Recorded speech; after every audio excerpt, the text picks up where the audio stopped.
field here today. Glad to have you along with us, Ryan Cunningham and Jared Thomas, for the start of our football contest today between the Vikings and the Comets. Valley City State is in Cardinal today with the cream trim on the shoulders, and Mayville State's in white today with the royal blue pants and the white helmets. And the Comets will move left to right, the Vikings right to left, and Valley City State will get the football to start the game. They'll go into the wind and get the ball. And the wind is going to be a factor. And it seems about 20 mile per hour, maybe more. So it's going to help the kicking game. But, boy, half your playbook shot as you're moving from the right to left this afternoon. All right, let's get to it. Time for this one to get going here today between the Vikings and the Comets. And the kick is away from Mayville State, and it's over the head of Divine Pearson and out of the back of the end zone. Pearson tried to get up and get to it, and we'll see whistles. And not sure if he made contact with that football or not, but a peculiar start to the football game. Should come out to the 25-yard line on a touchback, and the Vikings will have the football first down and 10 to get things started today. But that was I think they got fooled by the wind too, JT. That ball was up in the air for a while. And yeah, it almost took off when it got to him. Yeah, it did. Rolled out of the back of the end zone. So the 20-mile-an-hour wind, that's helpful there. Yeah, absolutely. So the Vikings will start in the pistol. Joey Cave, the quarterback, 3 receivers, twins to the right. Divine Pearson is the linebacker, or rather the running back for Valley City State. Cave will keep it on a zone read look, trying to turn the corner right side, found a hole at the 30, and is up to around the 34. Solid gain of 9 yards for Joey Cave, finally brought down by Jaden Green of Mayville State, but it's 2nd and 1 for the Vikings. Nice little end-around play there. I liked how the Valley City happened to the right tackle contain there and was able to allow Cave an opportunity to get to the outside. So Cave with a 9-yard pickup. It'll be 2nd down and 1 for the Vikings from their own 34. Joey last week, a hard time running the football for Valley City State. Rocky Mountain was definitely aware of him. He's the leading rusher for the Vikings this year, 237 yards on the season. On 2nd and 1, Mayville State loads up for a blitz. Cave to throw right side. We've got all kinds of contact on the boundary, and here comes a flag. Jake Deutsch was engaged on the far side of the field with Laquan Macklin. Macklin rode him out of bounds. I think Macklin felt like he was fighting off a block in that situation. He's going to get called for pass interference. I would agree. And a lot of times you see on 2nd and short, teams will try to throw the ball downfield a little bit because it's assumed that they can get a yard on 3rd and short, and if not, they get a yard on 2 downs. So I think you're right. I think Macklin thought that he was fending off a run block, and the ball goes over everybody's head. Valley City State's receivers on the ground. So it'll bring up 1st down and 10 for the Vikings. They'll move the ball out to the 42-yard line on the pass interference penalty. At 1st and 10 for Valley City State with 4 receivers, twins each direction. Cave again out of the shotgun and Divine Pierce in the back. Cave 3-step backdrop to throw. Pocket breaks down. He'll roll left, looks downfield. Now looking for Deutsch. Dunks one underneath, and Deutsch has got it out of bounds at the Comet 44-yard line. That'll be a pickup of 14 yards for Jake Deutsch and a 1st down for the Vikings inside Comet territory. Broken play, Cave finds Deutsch. I think that's something that they probably work on in practice a little bit. And they're moving the ball very nice against Mayville State. So 1st down and 10 for Valley City State. Ball at the Mayville State 43. Drive began at the 25, just a minute 15 seconds into the matchup. And the Vikings have found their way downfield rather quickly. And right now the offensive line protecting Joey Cave fairly well, or at least giving him room to run. That was an adjustment after last week.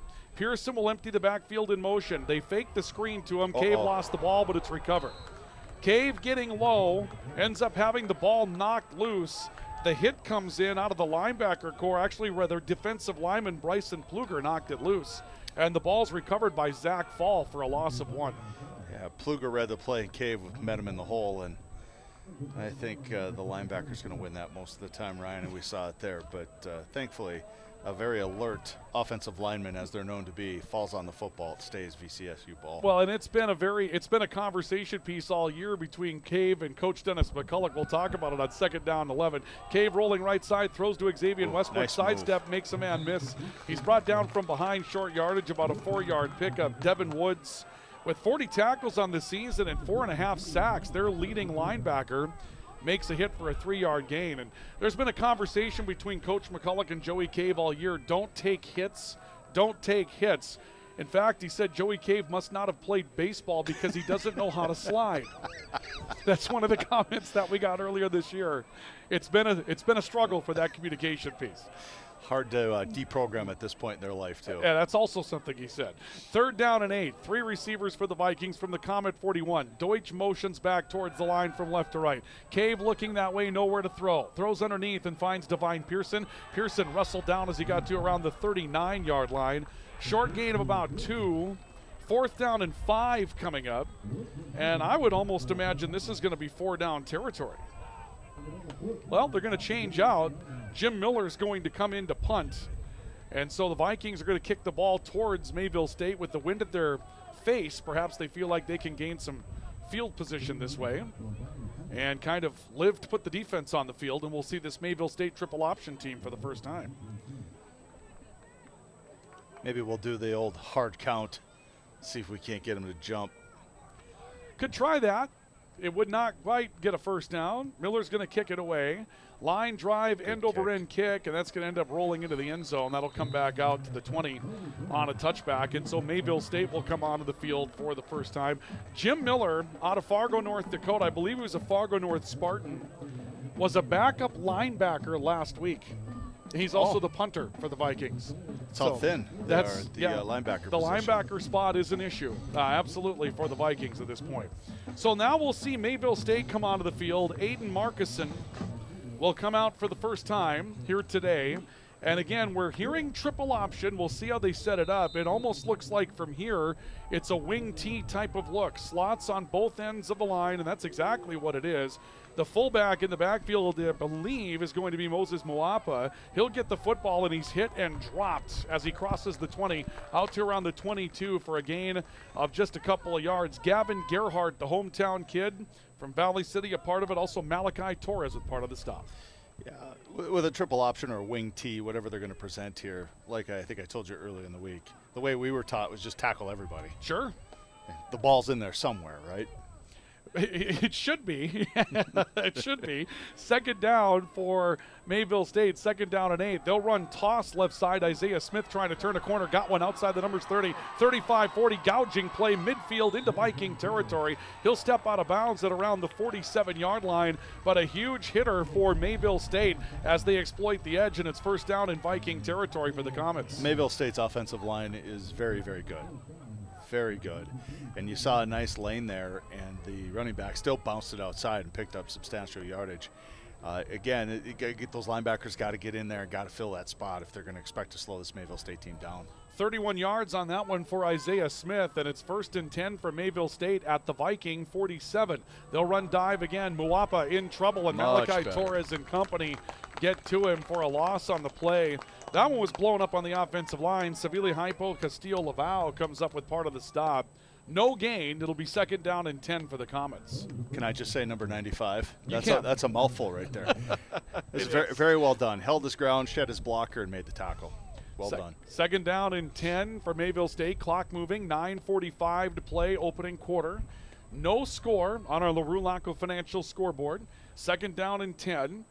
And Aiden Markinson under center will take the snap, going to run option left, makes the pitch to Isaiah Smith. Smith in some trouble, tripped up behind the line of scrimmage. No gain on the play, and guess who? Fafo Lafano, the man who had a big game last week for the Vikings defensively, gets Smith for a gain of 1. It'll be 3rd down and 9. And if he doesn't make that tackle, he runs for a while. Very well done. That edge is being exposed, though. Mayville State's done it a couple of times. And the big play coming up here, 3rd down and 9 for Mayville State from the Viking 46-yard line. Chance for the Viking defense to get off the field against this very interesting offense. Aiden Markison hasn't thrown it much this year. He's 8 of 22 this season throwing the football. I think I know why. Here's a toss to the near side. Jack Simmers getting a chance to run with the football. Well done. He's hit behind the line of scrimmage, and Gavin Gerhardt will get to Jack Simmers and bring him down for a loss on the play. That will step back to the 47 for a loss of 1. And on 4th down, Mayville State's going to have to punt the football. You can see how they strung it out, ran them right. The sideline is your friend, right? They teach you that as well. You can tell they spent a lot of time on this week, and it showed up there. Very disciplined outside of the one-toss sweep on that first possession for Mayville State. And now the Comets will have to punt the ball. The Vikings send Gavin Gerhardt back as the return man. End over end. This really caught a gust of wind as well. Hops at the 2, trickles into the end zone. The Vikings are going to get it at the 20. And if conference rules hold, this should be our media timeout after each team has had a possession. I believe that's the Frontier Conference rule. And there it is. Media stoppage with 8:17 left to go opening quarter. Each team has had it. Neither team has scored. It's 0-0 on the LaRue Laco Financial scoreboard. More Viking football is next on the VCSU Athletics YouTube channel and the voice of the Vikings, the voice of the Valley, KOVC. At CHI Mercy Health, we believe human kindness is at the root of all healing, providing care on a human level, courage when it's needed most, and a connection that's ever present among us all. Human kindness is meant to be shared. It puts a smile on someone's face and seeks to do the same for others. Take the time to nourish what's inside and watch your life flourish outside, because taking care of yourself is an act of human kindness. Just like human kindness, happiness can come from the most unexpected places. Whether it's from your friend, your dog, or a memory, embrace it and pass it on. CHI Mercy Health of Valley City. Welcome back to Viking football on the VCSU Athletics YouTube channel, the voice of the Vikings, the voice of the Valley, KOVC. Ryan Cunningham, Jared Thomas with you today from Dakota Bank Field in Locken Stadium. No score with 8:17 left to go of the opening quarter. Each team has had it. Both teams have made a couple of things happen with the football, but neither has scored so far. And I guess the thing that stands out the most, JT, over the first couple of possessions here is that the Viking defense at least found a way to be disciplined against Mayville State for the first time around against that triple option today. Yeah, I would say when Mayville runs the ball to the right, they seem to have less luck than when they run the ball to the left. And a Thompson kid named, I believe, Jacob Brend is over there on the left-hand side for Mayville State. And they seem to be him, and I believe there's a UND transfer in there somewhere on the guard side of the football. The left guard side. So it's interesting to me. I wonder if Mayville State, when they get the ball back, if they're going to continue to exploit the run, but do it to the left as opposed to the right. They come to the right-hand side, and they haven't had any luck at all. Moving to the left, they've had a little bit more luck. But as you said, very disciplined. VCSU should be very happy with where they're at so far. Second possession for the Vikings. Divine Pearson trying to bounce one outside. Nowhere to go with it. Hit at the 18, driven backwards, and a host of men were there to help. Devin Woods out of the linebacker core. Anthony Johnson. Both of those men, 44 tackles for Johnson, 40 tackles for Woods. They're going to be tough to run against today. Pearson will lose a couple of yards. Yeah, they get out there, and there's one blocker and two defenders. You're not going to win that very often. It doesn't matter how good you are. And that was the case here as well. 7:45 to play now in the opening quarter, nearly halfway through the first quarter of football today. Second down and 11 for the Vikings. They have yet to really stretch the field at this point. Joey Cave waiting for a snap. Trent Finney will motion from left to right behind the line. Cave looking, wants to throw over the middle. Nice. Xavier Westbrook open, makes the catch at the 38 across the 40, spins his way up near the 45. He's down at around the 47-yard line. That'll be a pickup of 28 yards on the catch for Xavier Westbrook. First down for the Vikings. And he ran right down the seam, started in the slot, and Cave found him in stride. And it was a very nice pitch and catch for VCSU. First and 10 Vikings out now near midfield at the 47, and a nice start for Joey Cave this afternoon. He's been able to do things rather well, seen the field well. That time had some good protection as well. Dom Sotomayor and Jake Deutsch wide to the near side of the field. Pearson now taken back by Cave's own read. He wants to bounce outside the numbers, puts the head down, just takes on a man and goes down at the 43 for a gain of 9. The man that he ran into on the far side of the field was Zyler Carlson, a defensive back and a hometown kid for Mayville State, and Cave just introduces him to the football game. Anybody that's played football gets it, right? But you see what Coach McCulloch is saying. He's going to get hurt. He's gotta get to the turf. I mean, great run and all the things, and we love to see it. But he's going to get hurt, and it's not going to do VCSU any good if he's standing on the sidelines. But as you said, JT, you can't deprogram That's right. at this point in your life either, right? Yeah, I agree. Transfer out of New Mexico Highlands, good for 9 yards. It's second down. Cave dropping back. This could be broken. He's in some trouble. Rolls away to the left, looking downfield, points to a spot, throws, and Dom Sotomayor makes a diving catch, but he'll be out of bounds. Couldn't keep anything inbounds. The lobbying effort right away from Dominic Catano, one of the safeties on coverage. And so here comes third down and 1 for Valley City State. Good safe play, though. You're going to throw it. You throw it towards the sideline. Only the receiver can catch it. It was low risk, high reward there. It doesn't pan out, but now they have third and short. So here's third down and 1 for the Vikings from the 44 of Mayville State. Will Fall goes onto the field as a tight end. That's good to see for the Vikings. He was injured and very limited the last couple of weeks. Big, tall, athletic tight end. He steps in as a slot on the left-hand side of the field. Single wide out each way on 3rd and 1. It's Divine Pearson up the middle, designed to get a first down. That's what it will do. Nice he play. crosses the 43 to the 42. Pickup of 2 and a first down for Valley City State. Good old-fashioned, buckle them up and see who's stronger at the line of scrimmage, and VCSU victorious this time around. Good first down. So first down and 10 for the Vikings. Clock will tick down to 5.5 to play. I would describe the atmosphere as somewhat reserved. These two teams sort of probing right now, trying to figure out what this is about. Not really high tempo, at least as of yet, in the football game. No. Here's first and 10 from the 42 of Mayville State. Nick Mears will motion back behind the line of scrimmage. Snap taken. Divine Pearson cut back to his left. Short gain, again covered up really well by Mayville State on the defensive line. Gain of a yard. Zyler Carlson was in on part of that stop as well, and some of it was also made by Rashawn Thomas. It'll be second down and 9. In the second possession, too, you're seeing more of an effort to get Pearson involved in the offense as well as he comes trotting off the field. Now, of course, after I say that. But VCSU, I think, is starting to peel back the playbook a little bit as Cave comes back into the shotgun. We have Marty Gone that steps in now as the tailback. He won't play out of the pistol. He'll be to the left of Joey Cave on second down and 9. Pair of receivers left side, Deutsch and Sotomayor. Cave looking to his right, loads up, throws that way, looking for Fall. Nice Over pass. the shoulder catch, has it inside the 20 of Mayville State. The Vikings are in the red zone as Will Fall will have it at the 14-yard line. It's a pickup of 27 for Will Fall. You can see why that was missing the last couple of weeks. My goodness, what a great pass. That's a tough pass. It's a long pass, and he dropped it right in there. And I think that's what Coach McCulloch talks about with Joey Cave. Hey, we need you to do more of that, so could you slide, please? Well, he put it right where it needed to be that time, and you can Beautiful also see pass. why Will Fall is so tough to cover. Yes. That's a tight end that's got plenty of speed getting down the field.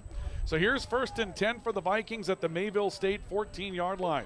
No score with 4:10 to play opening quarter, and the Vikings don't have what they want personnel-wise. They're going to call for timeout. Coach Yorick calling for the stoppage. He'll bring the offense over. We'll take a timeout as well with 4:08 to play in the opening quarter of football. No score. The Vikings moving. This is Viking football on the VCSU Athletics YouTube channel and on the Voice of the Vikings and the Voice of the Valley, KOVC. Hey college students, are you looking for a part-time job that works around your schedule, pays well, and gives you free money for college every year? McDonald's offers all of it. We can work around your schedule, and we give $2,500 scholarships to everyone who works for 3 months and averages 15 hours per week. That's 2 full shifts a week or 3 shifts of 5 hours. It's that easy. Let us help you become our next scholarship recipient. Come join our team. Text ND29 to 38000 to apply today. When your team, school, or business needs custom apparel or promotional products, Rambo is here to help. With over 40 years of industry-leading experience, state-of-the-art machines, and dedicated employees, we have the tools and facility to handle any job. With online ordering solutions for sports teams and businesses alike, you can count on us to get the job done correctly and on time. To get your next project started, contact Matt or visit us online at rambo.com. Welcome back to our coverage of Viking football here at Locken Stadium and Dakota Bank Field in Valley City. Timeout taken by the Vikings after a big catch to Will Fall puts the Vikings in striking distance. They're at the Mayville State 14-yard line here in the opening quarter. 4:08 to play here in the first, and we are scoreless with Valley City State on the move. And we'll see if they can punch one in. It does kind of feel like the first points in this game will matter right now. Well, it's very methodical. It's very, I don't want to say it's not slow by any stretch, but it's just very methodical. Teams are filling each other out, and the game's being won and lost with the big guys up front. Some motion across the line. Flag You comes gotta throw out. that one. He came all the way across the line. Zach Fall stood up and was pointing, and now the two teams are pointing at one another. And we will see what will come of this discussion. The Vikings think they should get 5. Mayville State thinks they should lose 5. Mayville State's going to lose 5. The Vikings will get 5. It'll be first down and 5 coming up. Well, that might seem like a 5-yard penalty, but that's a biggie. Now you have a few more options available to you on what to run here on first down. Yeah, you can throw into the corner of the end zone now, and it's still only going to be 2nd and 5 if you don't complete it. So first down and 5 for Valley City State. Xavier Westbrook motioning. Cave takes it back from him on his own read and goes down behind the line of scrimmage. That just has not worked today. Jaden Green, the nose tackle, comes up with a tackle on Joey Cave. It'll be a loss of 1 and it's 2nd down and 6. Yeah, I don't know if I would have ran right at him after he just got penalized for 5 yards. He seemed like he was a little bit ready and hopped up for that maybe just a little bit, but it was good. It was a good play. So 2nd down and 6 coming up. Ball resting at the 10-yard line. 3.5 left to go in the first quarter of football. Vikings will send Jake Deutsch, Dom Sotomayor near side. The play the Vikings like in this spot is the slant with Jake Deutsch. They'll give to Divine Pearson straight ahead running. Pearson charging his way down to around the 7 and is brought down there. That's a gain of around 3 right in the mud hole before he's brought down. Devin Woods comes up with part of the tackle for Mayville State. And it's going to be a 3rd down and 2. And boy, this is a big 3rd down. If Mayville State stops the Vikings, makes them settle for 3, that's a nice result against this drive. Yeah, and in fact, they took a 5-yard penalty right in the beginning, gave them 5 yards, and they haven't had much more after that. I think it's pretty important that VCSU scores here. 3rd down and 2. Twin receivers right. Cave will take it. Pearson up the middle, just trying to run through everybody to the 4. It's going to be close. And the ball came out. The official near edge says that Divine Pearson was down as the ball came out. And I don't think he's got it. I think the spot has him just short. Yeah, they've got him just inside the 5. I think they needed closer to the 4. And so it's 4th down and a half a yard. And the Vikings are making no move to send the field goal unit out right now. In fact, they're lining up to go for it. Whatever the tush their version push. of the tush push is. They like to run it. Divine Pearson up. There's the tush push. Go, Joey go. Cave breaks through it and picks up the 1st down, but a flag is down. I wonder if they were ready for it. There is an obscure rule that doesn't allow you to aid a runner in this situation, and they might have been ready for it. And the Comets are saying this is coming back. Okay. They're going to call illegal motion. Divine Pearson was out of position and then made a lurch towards the line of scrimmage to set up in the right spot. And now the Vikings do change out personnel on 4th down. And it looks like Walker Brondos is going to come on for a field goal try. That's a tough break for Valley City State. They had the 1st down. Instead, it becomes 4th down and 6 from the 10. And the left-footed Walker Brondos from 27 yards trying to put on the first points of the game today. Down to 2 minutes to play, opening quarter. Out of the hold of Nick Mears. Good snap, hold down, kick blocked. That was ricocheted on the way through. The Vikings are going to come away empty. That's a huge result for Mayville State. The Comets feeling amped up on their sideline. This game's going to remain scoreless. Yeah, tough break, right? You get a penalty there on 3rd and short when you thought you had a 1st down and the drive was going to continue with 1st and goal. And you get called for a penalty there. If Pearson had just waited another beat, I think everything would have been just fine, but that's not how it panned out, and then you get a blocked field goal there. Tough break, but now the defense has got to pick them up. 1st down and 10 for the Comets at their own 20-yard line. The Vikings good against Mayville State on their first possession. This is only the 2nd possession for Mayville State in the game, and they'll come back in that wing T look once again. Aiden Markison's under center, slots to his right and left. He'll give it away to Moapa up the middle of the field.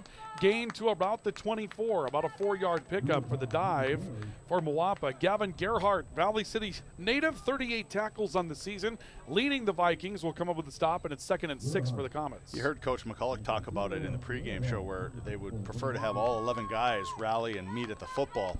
That's about as close as you're going to get. That was a really good job, a good team tackling there for VCSU. Safeties are usually pretty good against the run for the Vikings. They'll have to respect a little bit of the option game here today. 2nd down and 6. They'll start Isaiah Smith in motion. They give to Moapa on the dive again, and this time Moapa found a hole off left tackle. He's out to the 30 before Gavin Gerhardt brings him down, but that'll be enough for a 1st down. A gain of 6 for Isaiah Smith, rather for Moses Moapa, who's been pretty good today. I never liked that when I officiated high school football for 25 years. When the guy across the field waves the chains. Now, sitting up here, it didn't quite look like he had quite got the 1st down, but you got the guy down here waving the chains across, and the guy that's in front of the chains doesn't turn around and look back at the chains because that's what you're taught not to do. It's a very strange little mechanic that officials use. 1st down and 10 for Mayville State from the 30, down to 40 seconds left to go opening quarter. Moapa up the middle, broke a tackle and slides his way out to the 35 before Gavin Gerhardt and Fa Fulafano will bring him down. But right now it's all about some straight ahead ground pound and a 5-yard pickup for the Comets. Yeah, I'd like to see VCSU stiffen here just a little bit. Defensive line has got to get some penetration and have got to make a play. Muapa seems to have found his stride. He's hot, as the kids say.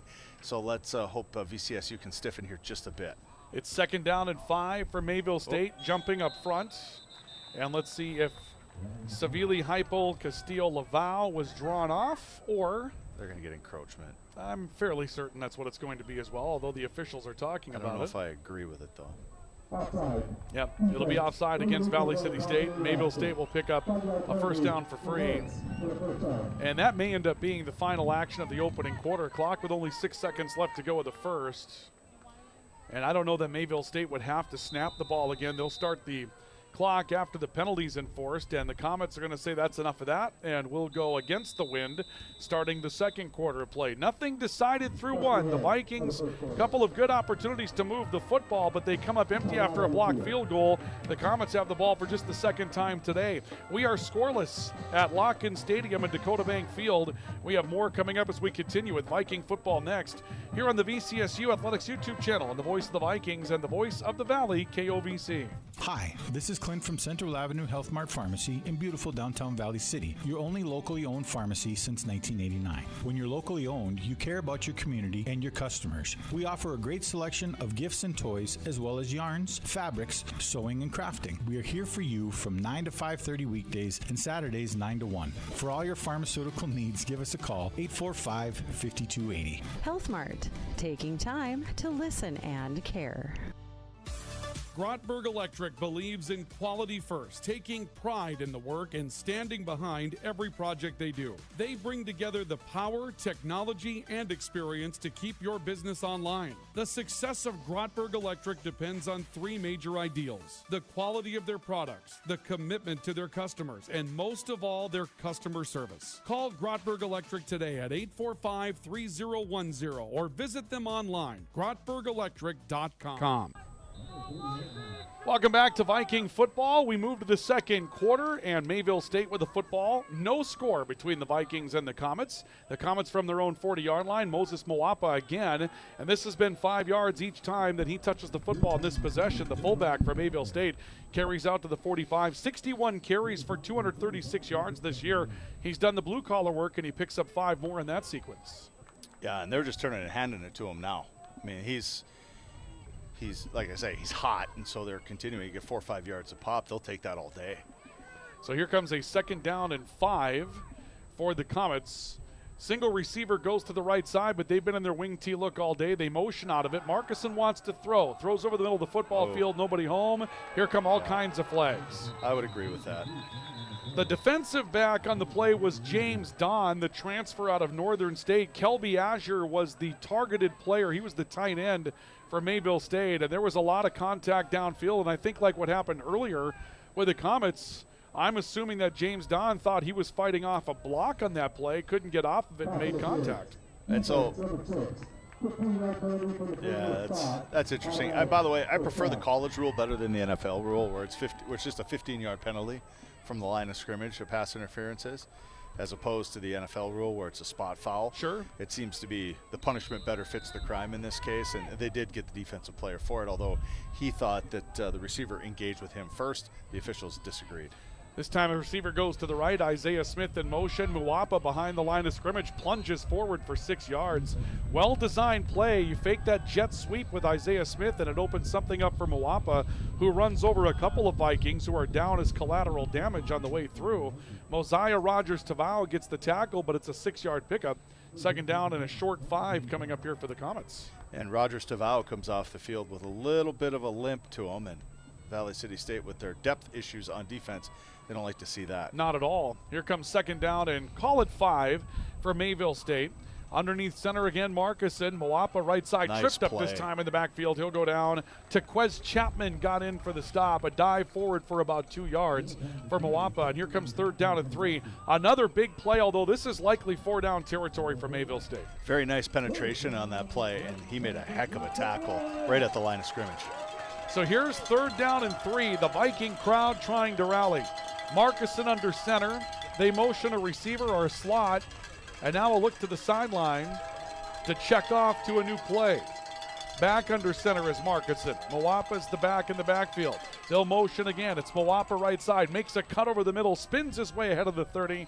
He's up to the 29. That's a gain of 4.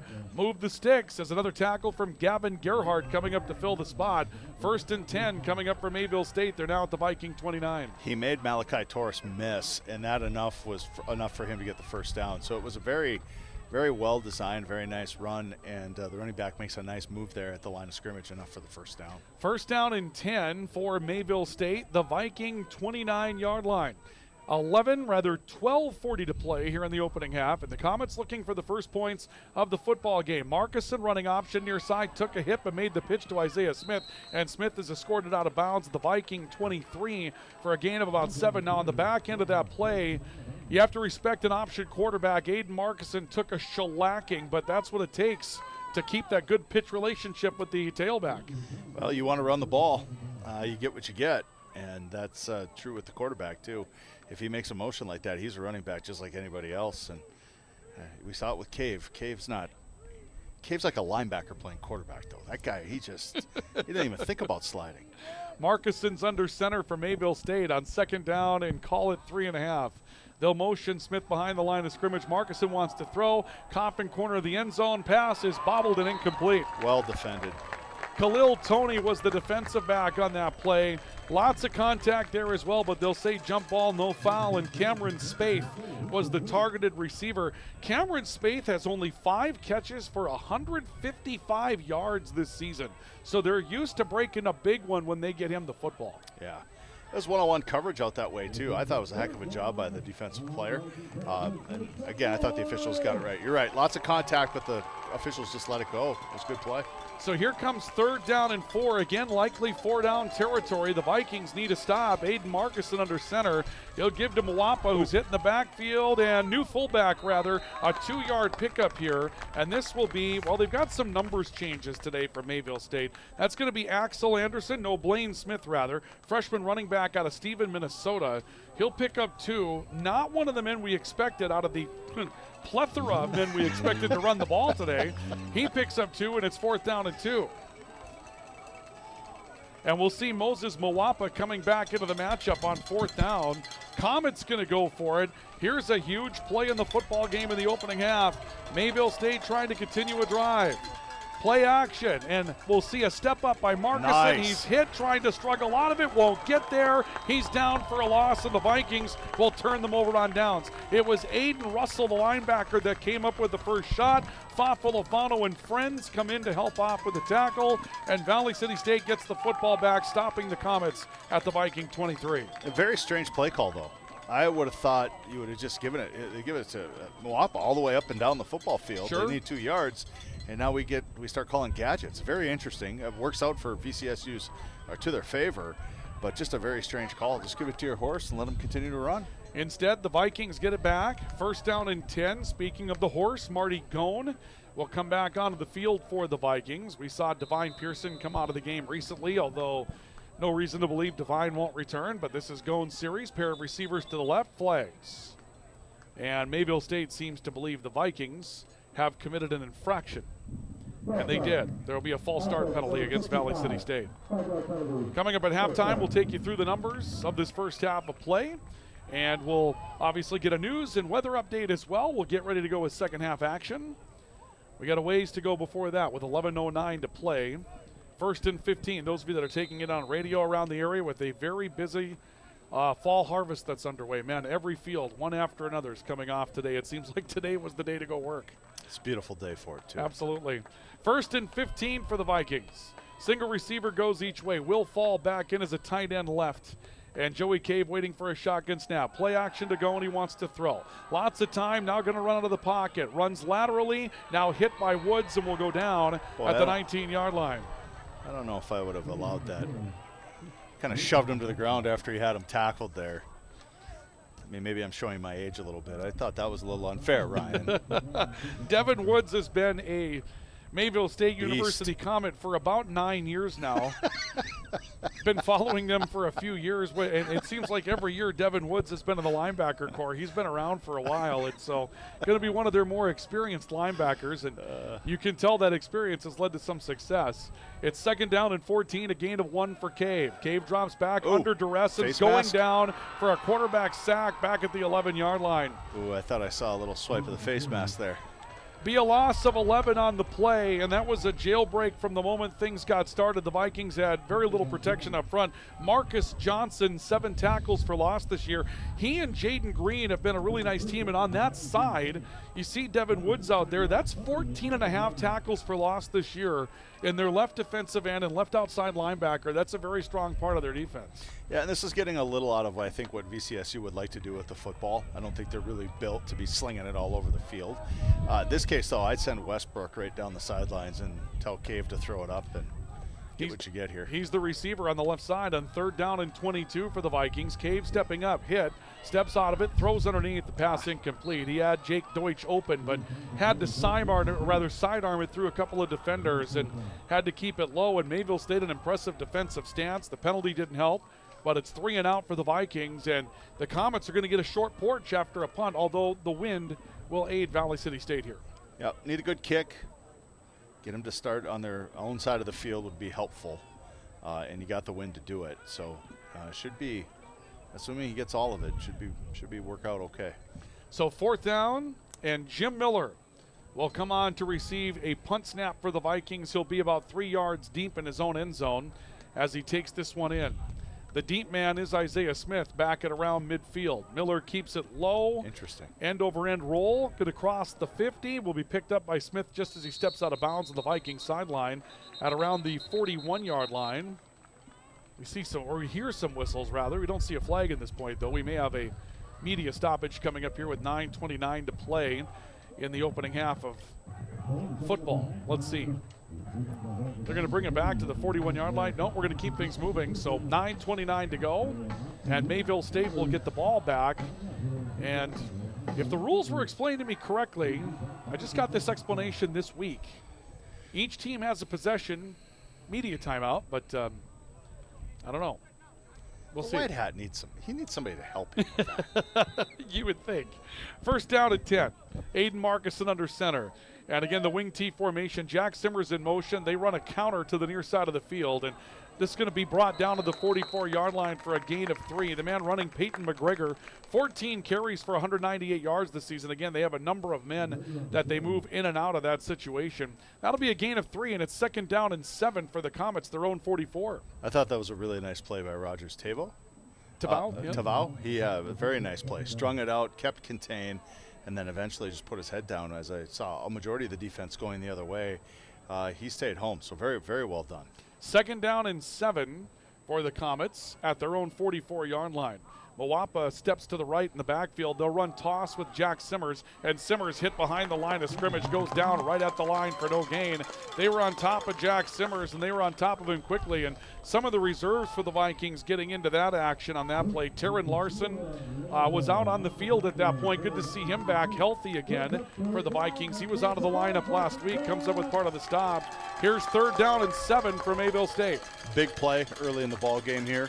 I think if VCSU can get off the field and get their ball back to the offense, this would be a huge boost for them. Make them punt into the wind as well here. 8:15 to go. Markuson dropping back to throw, has lots of time, throws right side, flags, pass caught. It'll be interference. Kelby Azure has it at the 42 of the Vikings, and that should be enough for a first down. A pickup of around 12 yards for the tight end. And in the long run, there was contact, and a flag came out of the end of it right away. And I don't think there's anything that will save the Vikings on this one. That was probably pass interference or illegal contact. Just an athletic play by Azure, too. It fought off the defender, who, at least from up here, looked to be holding him and got his arms free and made a heck of a catch on the backside of it, too. Wasn't a very well-thrown football, but he made a heck of a catch.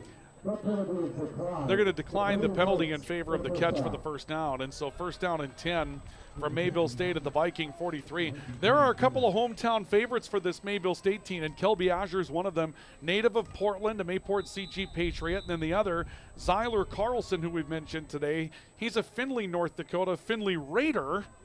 and probably Finley, Sharon, Hope Page, Spartan at one point before the whole dust up amongst several communities there. Markuson will give to Moses Moapa, and Moapa will take it to the 40 for a gain of 3.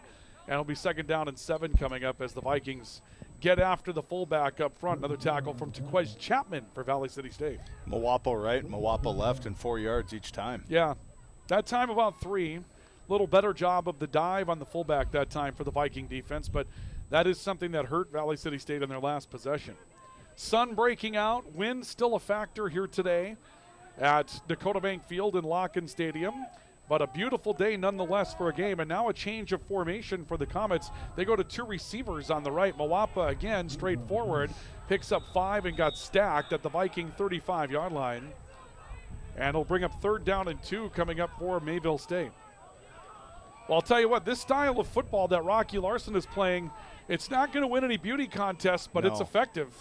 No, and like we've been saying, I mean, it's been right, left, right, left, right, right, left, right, and it just 3-4 yards a chunk, and they've benefited from a couple of interference calls, but other than that, it's been pretty basic football. Here's 3rd down and 2 for Mayville State. Moapa again right side, 1st down, and I believe change by about a yard, maybe 3 for Moses Moapa on the end of that play. Another tackle from Gavin Gerhardt, who's having a field day today for the Vikings. But that's going to be enough to move the sticks, and the Vikings have another injury. Malachi Torres, he's favored that right arm a couple of times today, and he'll be up and coming off the field, and we're going to see a timeout for the injured player. But again, this is a linebacker core that's already missing Tequez Chapman. I'm sorry, rather not Tequez Chapman, my apologies. Missing Ashton Rakino in the middle of that linebacker core. And if Torres has to come out, and he's favored that arm a couple of times, thinner in a linebacker core that has to play against the run today, and that's a tough situation. You know, Nuwapa too, 6 foot 228. He's just a sophomore. He's a big guy. If he gets through the defensive line, all he has to do is fall forward, and he gets 3 or 4 yards on the track. And you can see that Mayville State has sort of thought, okay, well, we'll take 4 yards. I think Valley City State is playing very well defensively, especially with some of their depth issues that they've had, not being able to run a lot of players in and out. They're doing a nice job, but this is the kind of Mayville State team that'll just wear you down. And they're just going to take 3 yards and 4 yards at a clump, and eventually they'll find the end zone if the defense doesn't stiffen here. Comets do change fullbacks here on this play. Markuson dropping back, wants to throw right side of the field, and this one incomplete. Intended down the sideline for Cameron Spaeth. Gavin Gerhardt was back deep, doubling up on the coverage, and that'll bring up 2nd down and 10. So the Comets try to stretch the field, and really that one is one of those where, like you mentioned earlier, this Comet team has completed, I think it's 18 passes this season coming into the year and are coming into the game, and you can tell they don't throw it a lot. Well, right? It's a curious play call. Why? I mean, you're getting 4 yards a cup with running it. Just run the football. Well, the Vikings have gone to a 50 front. That may be why. They give the football off to the right side across the 30 down to the 28-yard line. I believe it's McGregor that carried the football here for the Comets. Correct that for Mayville State. It's that mystery man that we saw out there earlier, Blaine Smith. Let's put him, we should just write Smith next to 22, right? Well, the double numbers don't help anything. That's a curious college thing, too. Blaine Smith picks up 5. It's 3rd down and 5 for Mayville State. Very likely, again, 4-down territory for the Comets. Markuson under center. Moapa gets nice it, hit play. in the backfield, dropped. Maybe a loss, certainly no gain. James Don, Tequez Chapman. JT, you were just calling for penetration on the defensive line. There's Tequez doing it. Boy, and he's quick. Got off the football that time, went right at the ankles of 32, and down he came. It's just a fantastic play when they needed it, too, by the way. 4th down and 5. They need another. Mayville State will go for it on 4th down from the Viking 27. Simmers motions into the backfield, and, well, we've got flags coming out as motion on the right side of the offensive line. Aaron Gilmet, who's the right tackle. Now, there was motion up front from the Viking defensive line as well. Dennis McCulloch, the head coach of the Vikings, standing on the sideline, lobbying.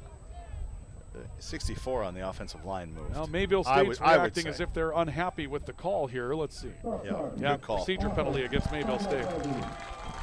Well, now if you're the Comets and it's 4th and 10, It's back to the 33, but do you do yourself a little better trying to pin the Vikings inside the 5 with only 5 minutes to go, or you're going to take your shot on 4th and 10? And I know Rocky Larson, I mean, we've seen him, he'd hit on 19, I'll tell you. I mean, he is just an absolute gambler. He'll go for it no matter what, right? It's good. I saw him go for 2 twice in a game against Nebraska Wesleyan to win the football game down 1. One was called back due to a penalty. He went for it again anyway. Here's 4th down 11. Markison wants to throw. He's pressured. Throws right side of the field, incomplete. Looking on the right side for Cameron Spaeth on an out route. He was covered from behind by Fafalafano, and the Vikings get a little bit of disruption in the backfield. That's enough. They'll take over with the ball at their own 33-yard line. Yeah, I got it. The play by the defensive line there on was it 2nd and 5 or 3rd and 5, and then they got the penalty, making it 4th and 10 or 11 or whatever it is.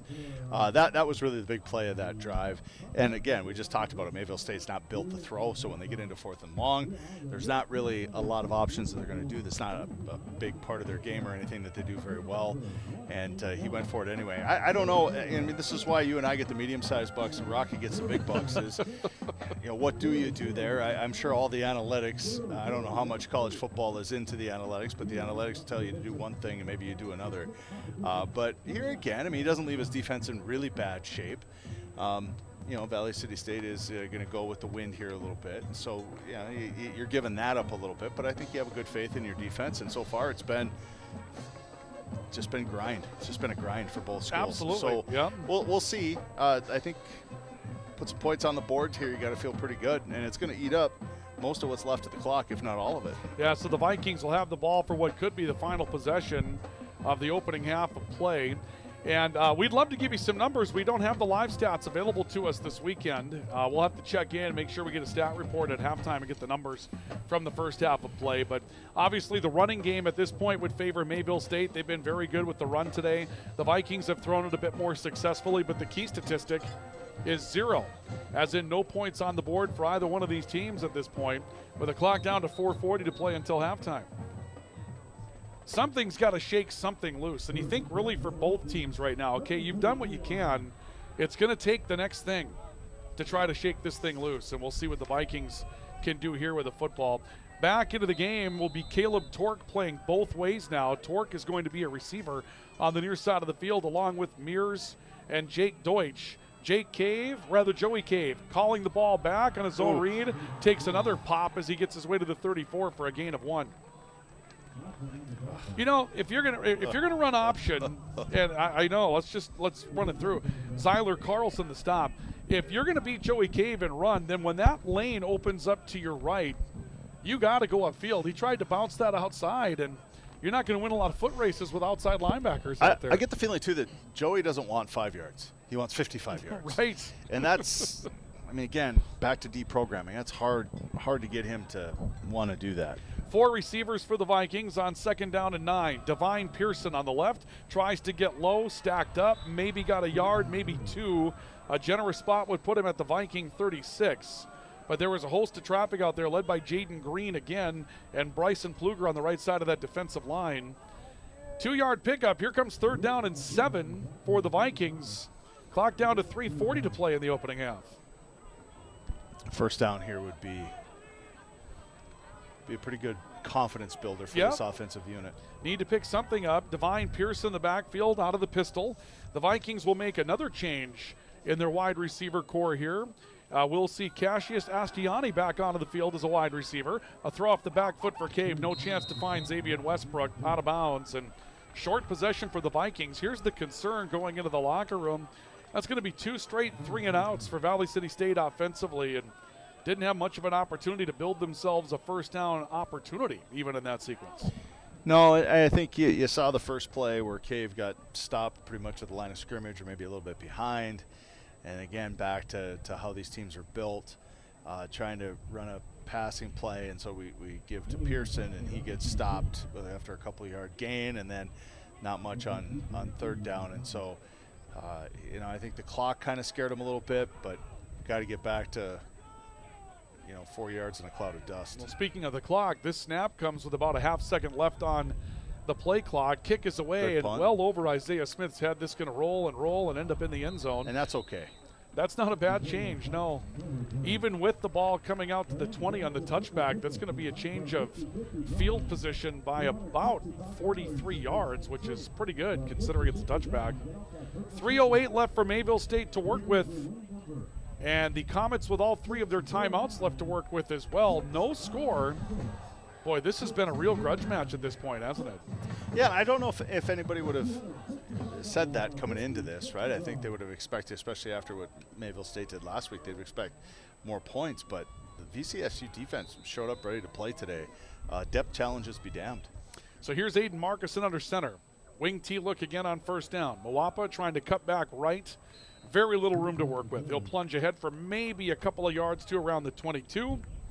The Vikings with further linebacker depth coming into the game at this point. That's Carbon Brink actually on the defensive line that comes up with a stop. We did see the Vikings go odd on the last possession for Mayville State. They went with a 5-man front, and that is very asymmetrical with what the Vikings have done during Greg Horner's time as the defensive coordinator. He believes in the 4, and he believes in the 4. And right now they're back in the 4 on second down and call it 8. Keep that time by Marcuson. Option pitch to Smith. Ball's on the ground. The Vikings have it. Valley City State comes up with a fumble recovery. The Vikings have picked up the football. It's Aiden Russell that recovers inside the 20-yard line, and Valley City State may get the first big break of the game. That's a pretty nice mistake there by Hutchinson. I don't know, maybe you just turn that up and realize that you're on the 20-yard line, on your own 20-yard line, and then you're pitching on your offhand. Maybe just turn it up, but he didn't. Bad pitch and results balls on the ground, and a nice pickup for VCSU. And now a lot of time left on the clock with about 2.5 minutes to go here in the first half. Things are looking good for VCSU. We'll get a look at it again here in a couple of moments. In the meantime, 1st and 10, Vikings in the red zone. They're at the Comets 16-yard line looking for the first points of the football game after a big recovery of a fumble in Comet territory. A snap for Joey Cave. Play action, wants to throw, has some time, throws right side. Divine Pearson wide open, and he missed him. Floats it over his head, incomplete in the near side of the end zone. Back to that play a moment ago, and you'll see it here for the Comets. Marcuson under center was kind of losing the edge as he got there, and you could see the relationship break down is really what happened on that play. That was Smith getting out too far ahead of his quarterback, and there was no place to pitch the football. So 2nd down and 10 for the Vikings after the incompletion at the 16-yard line. You don't get the idea that Mayville State's going to give you a lot of gifts today. They just did, so they've got to capitalize here, does VCSU. Need to get points out of this. Pair of receivers each side. Twins go each way. Shotgun snap to Cave, dropping back, stepping over the pocket. Throws right side of the end zone. Jake Deutsch, wide open, touchdown for Valley City State. He's back in the end zone again. The young man on a central cast puts the Vikings on the board. It's 6-0 Vikings. Yeah, it's almost like they went back to the play beforehand. Deutsch wide open in the back of the end zone. Had a big week last week. The relationship between Cave and Deutsch is maturing right before our very eyes. Absolutely. Very nice play. They've been on the same page throughout most of the year. Had a touchdown catch last week against Rocky Mountain. And now we'll see Walker Brondos, who had a field goal blocked earlier in the football game, coming onto the field to attempt to dot the I in this situation. Kick it to the parking lot. It's a low snap and another that gets blocked. The snap was low, was recovered off the field, and now Mayville State trying to return the kick and tackled on the far side of the field, and so the Vikings leave a point on the field, but they do get on the board for the first time today. 2:16 left to go in the opening half of football. The Vikings have the first points today. It's 6-0 Valley City State. We have a timeout. This is our coverage of Viking football on the VCSU Athletics YouTube channel and the Voice of the Vikings and the Voice of the Valley, KOVC. Sanford Health of Valley City is dedicated to transforming your healthcare experience and providing access to world-class healthcare right here in America's heartland. We're committed to improving the human condition at every stage of life through exceptional care, spiritual enhancement, innovation, and discovery. Schedule your appointment today at Sanford Health of Valley City by calling 701-845-6000 or self-schedule online at mysanfordchart.org. Sanford Health, here for all, here for good. Welcome back to Viking football and the Voice of the Vikings, the Voice of the Valley, KOVC, the VCSU Athletics YouTube channel. Ryan Cunningham, Jared Thomas with you here today. The Vikings take advantage of a turnover, a fumble recovery on a bad option pitch, and then Jake Deutsch in the end zone a couple of plays later. Valley City State leads 6-0 on our LaRue Laco Financial scoreboard with 2 minutes and 16 seconds left of the opening half. Walker Brondos will step it off. He's had a tough day kicking. A field goal that was blocked, an extra point that was blocked on a low snap. And the ball blows off the tee just as Brondos gets to it. And Walker Brondos thinking about going home and going back to bed. Yeah. You ever have one of those days where you just should have hit snooze, right? Oh, my. It's been one of those days for Walker Brondos today. Yeah, honest, a couple of kicks, he seems just a little bit tentative. I know that kickers, man, I tell you, if there's a more routine human on the planet, I haven't met him. Sure. And so when a snap is a little low and it's not exactly what they're expecting, they seem to. Yeah, and the ball's off its tee again. You're going to have to ask somebody to put their finger on the top of it there. Well, here comes the hometown kid from Valley City, Gavin Gerhardt. And he's seen this before. I'll tell you what, it's an interesting day today. Bryson Heck is the place kicker for Mayville State. He's over on the opposite sideline. And so here's what the Civil War will do to you, brothers fighting brothers, right? So Gavin Gerhardt and Bryson Heck have been together on some really good football teams at Valley City High School. And now they're playing against one another. Gerhardt's a couple of years ahead of Heck. Heck's in his freshman year. Gerhardt's been here a couple of years now. Kickoff return for Isaiah Smith. The Vikings kicked to that guy again, and Isaiah Smith getting a wedge. He'll carry it out to the 25. Ends a little differently than it did last week when the Vikings kicked to Haskin of Rocky Mountain, and he went 98 yards for a score. This time it ends a little bit differently, and you heard it from Dennis McCulloch in the pregame report today. Made me laugh. That's not something I normally do. That's what he said. Made me giggle. So 1st and 10 for Mayville State from their own 25, 2:09 to play. Comets have all 3 timeouts and the 2-minute timeout, which is on the way here in a moment, to try to survey their options. But a turnover by Mayville State's directly led to the only points so far here today. Aiden Markison will get under center. Wing T look again. Short stack fullback behind the line. They'll run toss to Isaiah Smith, looking for a corner. Smith trying to stiff arm his way on the boundary, and maybe made it to the 23, or rather the 28 for a gain of 3 yards. The Vikings got burned on that on one of the early plays today, and they've been much better against it since then. Fafo Lafano with a stop. Well, and he's everywhere. Lafano is. I mean, the kid he stands out. He's absolutely everywhere. He just chases Rogers out of bounds there. It was a really, really well done and understanding where you are on the field. And to Rogers' credit, I mean, he gets out of instead of trying to make a play, right? I'm going to cut it up and all that, tick, tick, tick, tick, and all those things. But just a very nice play. Lafano's he's a very, very good football player. Having a great run right now. We have the 2-minute timeout, and we'll take it here as well, here at Locken Stadium and Dakota Bank Field, so stay with us. The Vikings leading 6-0 on the LaRue Laco Financial scoreboard. More Viking football's on the way next.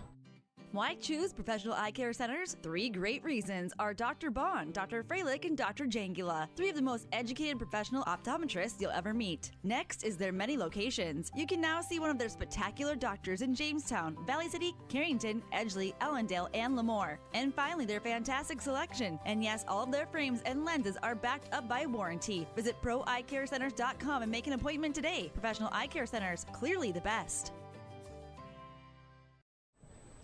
Timeout taken by, or actually rather the 2-minute timeout. 2-minute timeout here today, which is a new thing as of last season in college football. They do not call it the 2-minute warning. It's a 2-minute timeout, right, Ryan? Yes, they call it the 2-minute. I don't know why. I don't know why they call it the 2-minute warning. Tell you the truth. Is that back when they didn't have score clocks, so they had to? I guess what I would say is that warning has a negative connotation. What am I warning you of? Sure, yeah. So we'll call it the 2-minute timeout. It's a little bit more palatable. Sure, Ryan. I could see that. In today's world. Moses Duapa back in as the fullback for Mayville State. It's 2nd down and call it 7 for the Comets at the 34 of Mayville State. A toss to Jack Simmers, and Simmers slides his way to around the 32.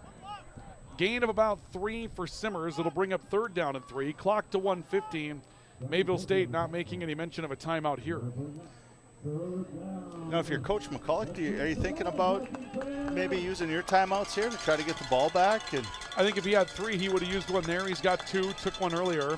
I think if you make a stop here for no gain or negative play, you certainly do. Markison under center.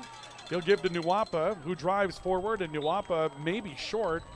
And there is, in fact, the timeout. Dennis McCulloch and Mayville State calling for, or rather for Valley City State, calling for the stoppage as Rocky Larson over on that other sideline. This will be a 30-second timeout. Now you got the head coach of Mayville State thinking about it. How about this crowd that we have today? Mayville State's brought a good traveling group. They filled up the grandstand along the way, and they're rimming the edges. For those of you on the video side of things, you can see that on the video side. And also the Vikings with a good crowd here this afternoon as well. Good day for it, so why not get out there and, take in a good football game here today. You don't know how many of these days you're going to have left, right, before it's it turns just absolutely on us. Gorgeous outside. Good day to be outside. If you're not doing yard work or harvesting, turn your radio on if you are, so at the very least you can do that. But no, we got a good football game here. Two good teams that appear to be pretty evenly matched, that are going at it toe to toe. It's fun to see, and these kids they're in it and they're playing hard. And VCSU is really one stop away from getting the ball back in pretty good field position with a chance to put more points on the board before halftime. Yeah, that's if Mayville State punts, which they have not set up to do yet. Again, we talked about the gunslinger that is Rocky Larson on that far sideline. He's got timeouts to use too. Tush push, and I think they're going to buy the spot of the football on the far sideline. I believe Mayville State's going to get a fresh set of downs here. They'll ask for the clock to stop. But I believe Markuson got what was necessary there on the quarterback dive. And they're moving the chains. Folks, the Frontier Conference would like to thank their corporate partners for continued financial support. BSN Sports and Nike, Cooper Tire and Tire-Rama, the D.A. Davidson Companies, Irk Hotels, First Interstate Bank, Billings Clinic, and Logan Health on 1st down and 10. Markuson throwing over the middle, pass caught, Kelby Azure. Azure down at around the 43 for a gain of 7. Also, McDonald's of Great Falls, Northwestern Energy, Pepsi and the Harrington Bottling Company, Snack Mobile, Winwan Technologies, and the Montana Army National Guard. Uncommon is calling. And don't forget to download the Frontier Conference app in partnership with Snap Mobile. 2nd down and 3. Toss. Jack Simmers has a corner to work with. Turns it up the middle of the field, across midfield down to the Viking 45. Clock with 38 seconds to go. The app, the Frontier Conference app, is free to download. Just search for FC Sports in the App Store on Apple or Google Play for Android. 1st and 10 Comets at the Viking 45. 36 seconds to go. Mayville State still has all 3 of their timeouts to work with. Smith toss sweep running on the near side. Boy, that could have been a block in the back as Khalil Tony comes up. And in the end, the man that blocked him is down on the ground injured. Good play by Tony to defend Smith out of bounds for no gain. He just beat the block in that case. And the Comets have somebody, I believe that's Jack Simmers that's on the ground. Shoulder maybe? Well, I'll tell you what, you don't get Jack Simmers out of a football game. A lot of fans had a chance to watch him play for Grand Forks Central when they made their run to the state championship game a couple of years ago in high school football. Head? He stood up. Shouldn't speculate, yeah. He was falling back down. And now they're telling him, just take a knee, Jack. He's back down on a knee here. And one of the tougher kids in football, he ran a zone read type of offense for Jake Schauer and Grand Forks Central back when they went to the state championship game. Of course, Jake Schauer, a Valley City name by proxy. Jake Schauer, the head coach at Grand Forks Central. He's the grandson of Bob King, who was a legendary Highliner football coach and, of course, the executive director of the North Dakota High School Activities Association. Jake Schauer married a Valley City gal and came to Valley City State. Any chance Matt Fetch is here today? He might be. Not sure where he would be at this point. Of course, the EDC Track and Field Championships going on today, so he might be up there. He's there to put out sashes and postseason tennis going on as well. 2nd down and 9 for Mayville State from the Viking 44. Smith, reverse right side, Fleetficker. They're going to throw to Smith on the near side of the field, and Smith got tackled out of bounds well before the ball got there, and they're going to say incomplete, uncatchable football. Had that ball been catchable, that's PI and then some, but the ball over Isaiah Smith's head means no flag, and Rocky Larson is incredulous on the far sideline as it's 3rd down and 9. The other thing, though, is here you are again outside of your identity, right? I get the clocks and you're trying to score, and I get all that. But then we got, the 3-layer flea flicker type thing. You just throw a nice slant and pick up your 13 yards and move on, you know? The thing is, and I've talked to Rocky, I've known him for a few years, and I really like him, but you can't be something you're not, and that's just who he is. That's his DNA at this point. And now we see whistles as a timeout was taken, I believe, by Mayville State before that snap with 20 seconds left to go. So you had an incomplete pass. The clock was stopped. So you had 40 seconds or 25 seconds on the play clock. You didn't get the play you wanted, so you called timeout with a stop clock as the time is running down towards the end of the half. That's their first timeout. They got 2 left. I know. Yep, can't take them with you. Well, I get that. But, I mean, then you don't also have to throw the ball 60 yards down the left sideline either. I mean, it's the first time that I got acquainted with Rocky Larson, they were playing Nebraska Wesleyan at home in Mayville at Jerome Berg Field. And the game ended up 51-50. Wow. And J.J. Davison had 1 billion yards that day receiving for Mayville State. And they scored a touchdown to bring it to within 1 in overtime. And he went for 2 and missed it. And there was a defensive penalty, so they moved the ball closer. And he went for 2 again anyway to win it. He tried it twice. I mean, it's just, he is a gambler by nature, and that's just what he does. And I think the Mayville State fans have learned to accept the good with the gambler, right? They're a better football program because he's there, but you got to take that with you once in a while. It's just the way it is. Well, I mean, they may end up leaving points on the field here in the first half because of that mindset, but I get you. I mean, high risk, high reward, I guess. And if you already know that, and if that's what you've accepted, then this is par for the course. That's what you do, yep. So here comes 3rd down and 9 as the wind picks up. And the Comets at the 44 of Valley City State, trailing by a score of 6-0 here at the end of the opening half. They'll start Isaiah Smith in motion. Marcuson rolling bootleg right side of the field, throws underneath, pass is caught, but very little there for the ball catcher. That's Darnell Green that comes on, one of the rushers that they have in the game as well. Are we going to call timeout now? Well, the clock is ticking. I think Mayville State would like to snap it once more, and they did call timeout with 2 seconds left. And the one thing that stands out about this, JT, as you watch the first half play out, if you're Mayville State and you're trailing at the end of the game, you're not really built to run any sort of a fast break offense. They don't really have that play in their book, do they, at this point? No, or at least we haven't seen it. They've got a nice tight end in Azure. He's very athletic and he runs nice routes, and he's big and he's fast and he's strong and he's athletic. Feature him maybe in the passing game, but he doesn't exactly reek, I'm going to line up on one side of the field and streak 60 yards down the field. I'm going to outrun you, especially when you got old number 6 on the other side there for Valley City State University. So it presents some matchup problems for Mayville State University. They prefer, as we talked about earlier, 3 yards in a cloud of dust, and when they can't do that, it becomes very difficult for them to want to stay in there. So now you see a prevent defense coming out for VCSU. This will be the last play of the first half, and I guess we're going to find out. I would send Azure to the goal line and tell him to stand there and get Marcuson to throw it as high as he can and hope that he can out-jump them all. 4th down and 8 with 4 seconds left on the clock. Marcuson dropping back to throw. Just a 3-man rush for the Vikings. Marcuson flushed, steps up, going to throw towards the end zone, threw a great ball down the field, incomplete. The Hail Mary comes up incomplete. There's a flag down on the far side of the field, right where Marcuson threw it. Well, we had some jawing, and I hope not a unsportsmanlike roughing the passer call. If it's a roughing the passer, the game cannot end, or the half cannot end on a defensive foul, and then we'd have an untimed down. So we'll see what happens with the flag thrown at the 45, and that was right kind of where Marcuson threw it. The only other thing I could see them calling here was if Marcuson went across the line of scrimmage. I didn't think he did that before he threw the football.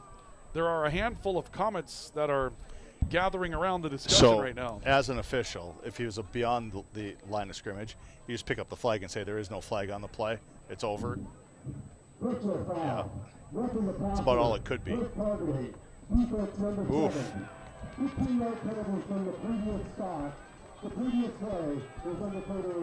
Yeah, they'll review it because it's a targeting call. Now, it's a pretty big penalty. I'll tell you what, if Dennis McCulloch loses a player because of a targeting call, you're going to see him go ballistic on the sideline for two reasons. Number one, untimed down coming up. Now it's still from the 28-yard line, so Mayville State would still have to come up with some magic to score. But here's the second part of it. A couple of weeks ago, one of the Vikings was targeted, and it, from our vantage point, was clearly a targeting call. It was thrown on the field, and they overturned it in the booth review. And each week, the last 2 weeks, the Vikings have had a call overturned in the booth review. The last one last week was the opening, I believe the opening drive for Rocky Mountain. They had a strip sack where a ball was knocked out of the hands of the quarterback, and they ruled it a fumble on the field, went and reviewed it, and determined his arm was coming forward and called it an incomplete pass. But each week, the last 2 weeks, the Vikings have lost one on a review based on how it was called on the field. So if a Viking gets kicked for targeting here, Dennis McCulloch's going to have, let's say, a burr under his saddle in this situation. We'll see what they do as they look at it over across the way. Well, then as officials, you better make sure it was targeting. Like, needs to be egregious. Right? Yep. You can call a personal foul. Then you get 2 of those, right? You can call it sportsmanlike conduct. You get 2 of those, and the player gets to continue to play. But if it's targeting, best make sure it's targeting, because if it's not, that's an awful big penalty. Sure. Not only in yards, not only in one more play left in the half, but also in the fact that you're done for the rest of the day. In the meantime, if you're Mayville State, you start trying to draw up what you're going to do from the 28-yard line of the Vikings. And you'd think you'd have to throw the football again. The Vikings had pressure with just a 3-man rush last time and had a gathering back in the end zone to make sure that nothing was catchable back there. By the way, we do have some numbers that are up now. They were able to get us some live stats at this point. Aiden Markison now 3 of 8 for 22 yards. Kelby Azure 2 catches for 21. Moses Nuapa, though, 14 carries, 43. That would be the leader for Mayville State. As far as the Vikings are concerned today, Joey Cave, my apologies. The outfielder, former Minnesota Twin outfielder? Yep. Oh my, are we kicking it? Yeah, they're going to confirm the ruling on the field. So Mosiah Rogers-Tavau, the defensive lineman for the Vikings, has been disqualified from the game for targeting. So the targeting call is confirmed. The Vikings are going to be super unhappy about that situation after a targeting call that was supposed to go their way a couple of weeks ago was overruled. And now we'll see a field goal opportunity for Mayville State. This will be a 45-yarder against the wind. Trick play? It is a trick play. And Mayville State looking to throw the football downfield, and this one's going to be nearly caught but incomplete. And that's going to end the first half of football. But it ends on a sour note for Valley City State with a loss of one of their very good defensive players, Mosiah Rogers-Tavau. And then if you're going to do that, why don't you just let your quarterback throw the ball to the end zone? Well, but here's the thing. So the man who just threw the football is Bryson Heck, who was a quarterback for Valley City State. So he's basically a quarterback that is your place kicker. So they've got 3 quarterbacks on the field. It's worth mentioning for Mayville State. You've got Markison. Jack Simmers was a quarterback for Grand Forks Central. And Bryson Heck, your place kicker, was a quarterback for Valley City. So you have a few different men that can throw the football at that point. And that's going to take us into the locker room. But the targeting call hurts. The turnover hurts Mayville State. 1 touchdown on the board. The Vikings lead 6-0 at the end of the opening half. Our halftime report is presented by Rambo. We're in the business of making you look good at Rambo. We will come back with our halftime numbers that we have for you today, look at a couple of highlights, and then send you into a look at some news that we'll have for you before we get ready for half number 2 coming up. This is Viking football on the Voice of the Vikings, the Voice of the Valley, KOVC, the VCSU Athletics YouTube channel. Our halftime report is next. Experience the thrill, feel the passion, and join the excitement. Tickets on sale now at VCSUVikings.com. Lang hard to the basket with a 2-hand flush. He burst through it. He's to the end zone. Touchdown, Valley City State. Here's the game-winning shot. Does it go? Yes, it does! Nelson on the attack. Holland can't make the play. The Vikings sweep the Jimmy. When you're craving the taste of juicy, flavorful, locally sourced beef and pork, look no further than your locally owned Valley Meat Supply. At Valley Meat Supply, we take pride in bringing you the finest cuts of beef and pork straight from local producers. So whether you're planning a mouth-watering barbecue or a cozy family meal, choose Valley Meat Supply for the highest quality, locally grown beef, pork, and award-winning jerky, sticks, and sausage. Valley Meat Supply, West Main, Valley City. Your taste buds will thank you. Are you on the right financial path? Are all your financial professionals on the same page? At LaRue Laco Financial, your investment professional and tax professional are working together. Call Ryan LaRue or Chase Carpenter at 701-845-6938. Securities offered through LPL Financial. Member FINRA, SIPC. Orthopedic pain is limiting. It's unpredictable. And when it disrupts the way you move, it disrupts the way you live. Life is better when you feel empowered to move the way you want, when you want. And that's where our experts come in. We're your guides to orthopedic and sports medicine treatment options that can manage your pain, rehab your injuries, and restore your confidence. Take back the freedom to move. Explore your orthopedic options at Sanford Health. Welcome back to Viking football this afternoon on the Voice of the Vikings, the Voice of the Valley, KOVC, and the VCSU Athletics YouTube channel. Beautiful day except for the wind here at Locken Stadium in Dakota Bank Field. The Vikings score after a turnover by Mayville State, a fumbled pitch on an option play. And it's right now the Vikings 6 and Mayville State University nothing. Ryan Cunningham, Jared Thomas with you here today from Locken Stadium in Dakota Bank Field. And boy, the way that we drew this one up, maybe not exactly the way it's playing out. The Vikings have been very good defensively against Mayville State's triple option. Couple of big plays for Mayville State, not a lot more than that. Meanwhile, the Vikings have struggled offensively in a couple of cases, unable to protect the passer at times, but they take advantage of the turnover, and then at the very end of the game or very end of the half, Mosiah Rogers-Tavau is disqualified for a targeting call on a hit that was thrown in on Aiden Markinson. So the Vikings already thin in the front seven defensively will have to go a little deeper onto their depth chart to replace the defensive end. And boy, I'll tell you what, against the triple option, defensive ends are not easy to find, especially guys that probably took about 90% of the reps this week in prep. So that's a big blow to the Vikings at the end of the half. You know, anytime you eject a player, you got to make sure that it's warranted. I watched Coach McCulloch leave the field. He sort of laid back a little bit. You could, at least, you know much better than I do, but I thought he's just sort of collecting his thoughts. What am I going to say at halftime? You got to be careful. Again, we talked a little bit about rivalries earlier. In a rivalry game, I've noticed, at least after some incomplete passes, there's a little bit of chirping going on, and that can escalate. And sometimes all you need is a player to get ejected before you actually start down the path of, well, the officials now are against us too. So VCSU has a 6-point lead. They played a really good first half, I thought. Of course, you'd hope that they would do a few more things offensively, but you saw it the other way too.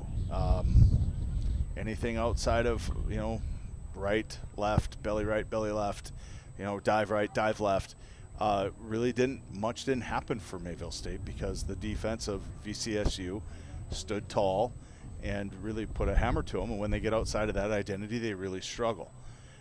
But I guess if I were to analyze it, both teams want to run the ball. They want to control the clock. They want to control the field possession. They want to do all of those things. And when they can't, it gets difficult. Although I would say VCSU and Mr. Cave are better designed to live out a little bit outside of what I would call their identity than Mayville State is. And so there's a real opportunity here for VCSU to come out. I really believe that if they can get 2 scores up, it's really going to be hard for Mayville State to overcome that. They need one more score. I might go for 2. We've seen in the kickers having a little bit the wind and all the things, maybe having a little bit tougher day than he would normally. But if they can get 2 scores up on Mayville State, it's going to be really, really difficult for them to come back and get in the ball game. I got the feeling throughout the first half that both teams have something left to show us that they haven't yet. I don't know why, but it seems like there's something left here that we haven't really seen in the first half of play. Yeah, and I think you guard against, too, special teams play, hasn't really factored in quite yet. We've seen the linebacker punter, Mr. Miller for VCSU, who has he wants to run right, and then he kicks this low, and he wants the ball to hit the ground. He wants it to roll, right? But we don't want it returned. But we don't want it returned. Isn't that right? That's exactly right. And so, especially after last week, right? Yes. And so you can see that was a point of emphasis this week in practice for these guys, and they're executing that. But they've been really, really good against a triple option. Some call it, I think there's variations of the wing T that we've seen in there as well from Mayville State. But the defense has been really, really, really, really good, I think.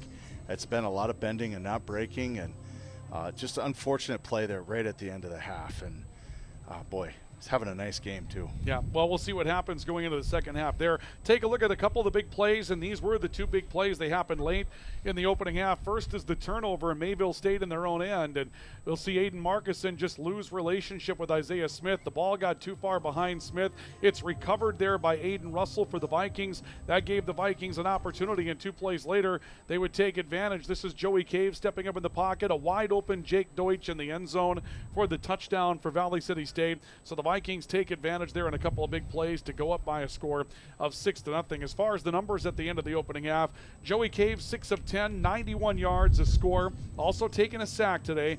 Jake Deutsch, steady Eddie, 2 catches, 31, and the score. Xavier Westbrook, 2 catches for 31. Will Fall had that catch for 27. That's a point of emphasis for the Vikings. They are really kind of struggling to take advantage of that nice field position down the field. Joey Cave has gained 21 running the ball today. The sacks have hurt him, though. And here's a big point of the game for Mayville State's defense. Divine Pearson, 6 carries, 9 yards, and the Vikings today have been limited to 20 yards rushing in the first half, and that is not what they want to be about as far as the Vikings. How about this, though? Gavin Gerhardt, the hometown kid, 11 tackles in the first half. We mentioned he was having a game, and right now he's having a game. For Mayville State, Aiden Markison, 3 of 7, 22 yards. Throwing the football, as far as rushing the football, Moses Nwapa, 14 for 43. Isaiah Smith, 6 for 38, but 31 of those came on one touch. Outside of Nwapa for Mayville State, the running game has been, kind of average, we would say. But when it comes down to the summary, Mayville State's done what they've wanted to do as far as running the football today. 107 yards on the ground for Mayville State compared to 20 for the Vikings, and the Vikings have had to get it done by taking advantage of a turnover and throwing the football. That's not exactly what they want to do. The Vikings have thrown it for 91. Mayville State has thrown it for 22. So the numbers say this is a Mayville State game. The scoreboard says the Vikings have the lead. Yeah, and you also saw, and coming into this game, I heard a lot about Jack Simmers, a Grand Forks Central kid, and he's got a little dinged up there late in the second half. We didn't see much of him in the first half. So I think that's a tip of the cap, too, to VCSU. And it's been, again, I just think it's been a really well game planned, a really nice job by VCSU so far. They're halfway there. We also see kickers out a little early, trying to work on a few things here, too. Walker Brondo's trying to get himself through that situation as he had a tough half in the first half as well. The Vikings had a field goal blocked and an extra point blocked as well in that first half of play. But they lead at 6-0. Our halftime report is presented by Rambo. We're in the business of making you look good. We'll get an update nationally and regionally with some news coming up here in a couple of moments, and we'll be back with second half action here in just a bit, so we invite you to stay with us. The Vikings leading the Comets 6-0. Halftime report presented by Rambo. We're in the business of making you look good. Second half action is on the way next here on the Voice of the Vikings, the Voice of the Valley, KOVC, and the VCSU Athletics YouTube channel. Rambo, a proud sponsor and fan of Viking and Highliner Athletics, has been serving North Dakota, South Dakota, and Minnesota with quality logoed apparel and promotional products since 1979. With online store options built to meet the needs of your company, organization, or team, Rambo will ensure that the process of ordering is easy and accurate, and that your items are received on time. When you're ready to put your logo to work, give Matt a call at 701-680-9585. Rambo, we're in the business of making you look good. At CHI Mercy Health, we believe human kindness is at the root of all healing, providing care on a human level, courage when it's needed most, and a connection that's ever present among us all. Human kindness is meant to be shared. It puts a smile on someone's face and seeks to do the same for others. Take the time to nourish what's inside and watch your life flourish outside, because taking care of yourself is an act of human kindness. Just like human kindness, happiness can come from the most unexpected places. Whether it's from your friend, your dog, or a memory, embrace it and pass it on. CHI Mercy Health of Valley City. Are you on the right financial path? Are all your financial professionals on the same page? At LaRue Laco Financial, you can be assured that your investment professional and tax professional are working together. Call Ryan LaRue or Chase Carpenter at 701-845-6938 for an investment professional. And tax and accounting professionals with Jim Laco and team at 701-845-1660 for a tax professional. Security is offered through LPL Financial. Member FINRA SIPC. 2026 is knocking. Are your fields ready to answer? At Team Real Seed, we've got your channel corn and channel bean lineup locked and loaded with proven genetics, trusted performance, and pricing that's already set for the season. No guesswork, just high yield potential from a brand farmers know and experts you can trust, because we plant what you plant. Let's talk channel seed before the snow flies. Find Team Real Seed on Facebook and reach out. Team Real Seed is here for you. Fox News. I'm Carmen Roberts. President Trump leaves for the Middle East tomorrow to mark the first phase of his Gaza peace deal. Egyptian Foreign Ministry spokesman Tamim Khalif tells Fox that the agreement has lifted everyone's spirit. To see that we are now at the cusp of moving in a defining moment, a transformative moment in the Middle East, I would like to reiterate that this could not have taken place without the steadfast and assertive leadership of President Trump. Israelis also celebrating and waiting on Monday's hostage release. In Washington, the Trump administration begins laying off federal workers as the government shutdown continues. Yesterday, more than 4,000 notices went out. Agency officials revealing federal health, homeland security, education, energy, and Treasury Department workers received layoff notices. Fox's Kristen Goodwin. White House says more layoffs may be on the way. America's listening to Fox News.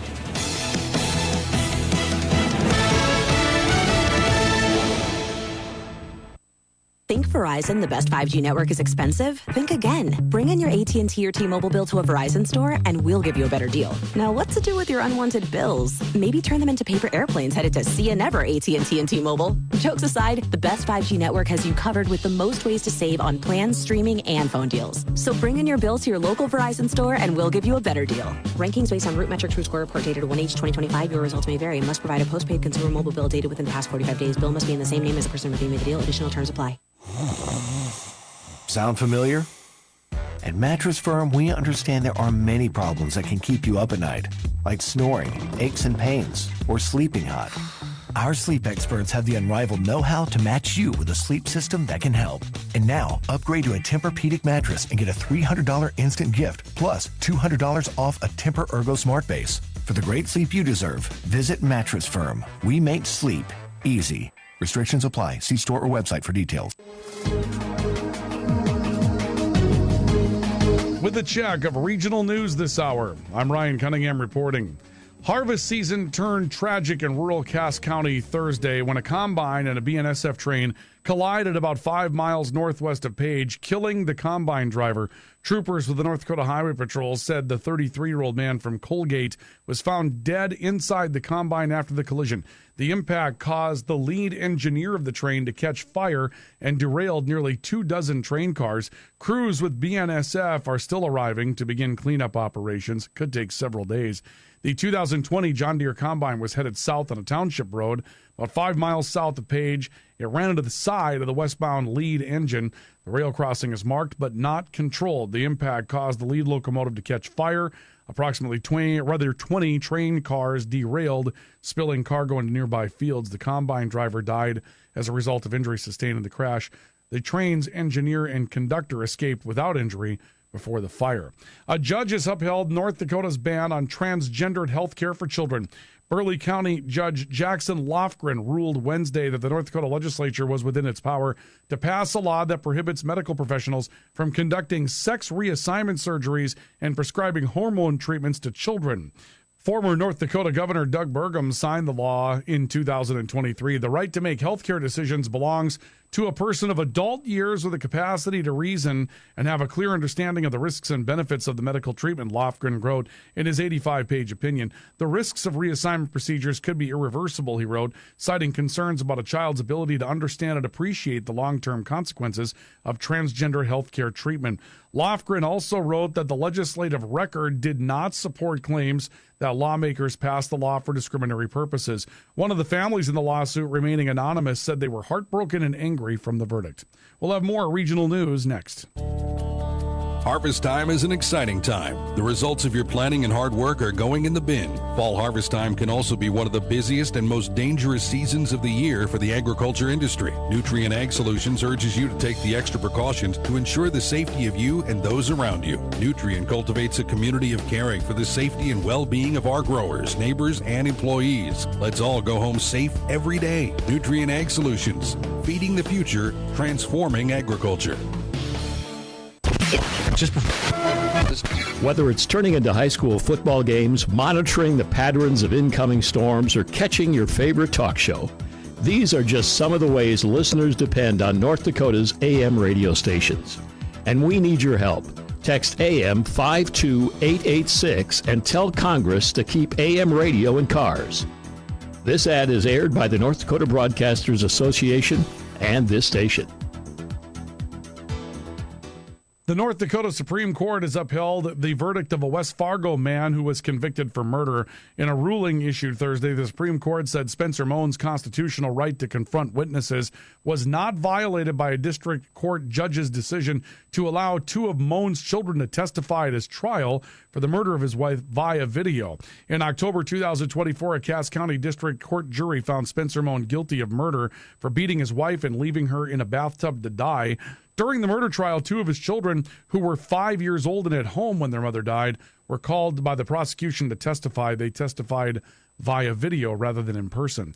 And a second arrest has been made in connection to the theft of a 700-pound bell from Whitestone Hill Cemetery in Sargent County. The first suspect has pleaded not guilty. Authorities say the suspect sold the bell to a scrapyard for $1,300, though it was believed to be worth more than $40,000. With regional news, I'm Ryan Cunningham reporting.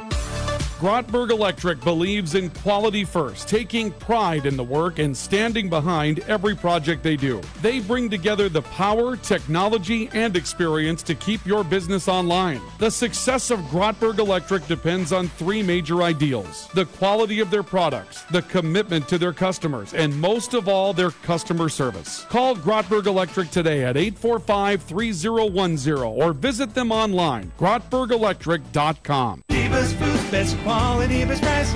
Lever's Foods, best service, they're nice. Lever's Foods, they make everything right. This week, shop the fall sale at Lever's Foods and save on Our Family shredded or chunk cheese, 2 for $2.98. Our Family tomatoes or sauce, 65 cents each. Our Family saltine crackers, $1.89. Large avocados, just 99 cents each. And center cut pork loin chops, only $2.69 a pound. Delivery is available by calling 845-1732. Lever's Foods, Valley City. Welcome back to Viking football this afternoon as we get ready for the second half of today's matchup. Vikings 3-2, Comets 4-2, Mayville State 1-0 inside the East Division of the Frontier Conference after their historic 34-32 three-overtime win over Dickinson State last week. The Vikings 0-1 after a 31-21 loss at the hands of the Battling Bears of Rocky Mountain at home. This ends a three-game homestand for the Vikings. Next week, the Vikings will go to Madison, South Dakota to take on Dakota State University. Saturday afternoon game at 4 o'clock.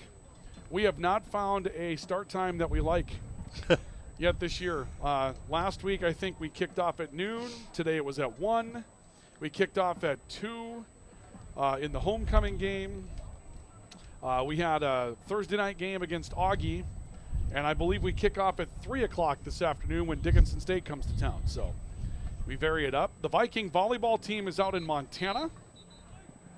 Right now, I believe it's Montana Tech and Montana Western that they've got this week. They're at home next weekend to take on Providence and Carroll. Those matchups will be on Friday and Saturday. And by the way, those matchups are back over at Gratian Gym. They will not be played at the Fieldhouse. The first couple of weeks are at the Fieldhouse, but now a couple of weeks over at Gratian Gym on the main campus before we come back to the Fieldhouse to finish up the year in November. So we're back and forth on a lot of different things here. That's okay, JT. We make sense of it at the very end of the day. We do. What do you think the deal is with the start times? I think, with Rocky Mountain, long trip, start at noon, get them out of here a little bit earlier. With Madison, they don't like to overnight, so 4-hour bus rides. They like to play later in the day so they can stop, get off the bus, do all the things, not be in a bus for 4 straight hours. So then they reciprocate when the Vikings go down there for a 4 o'clock start time.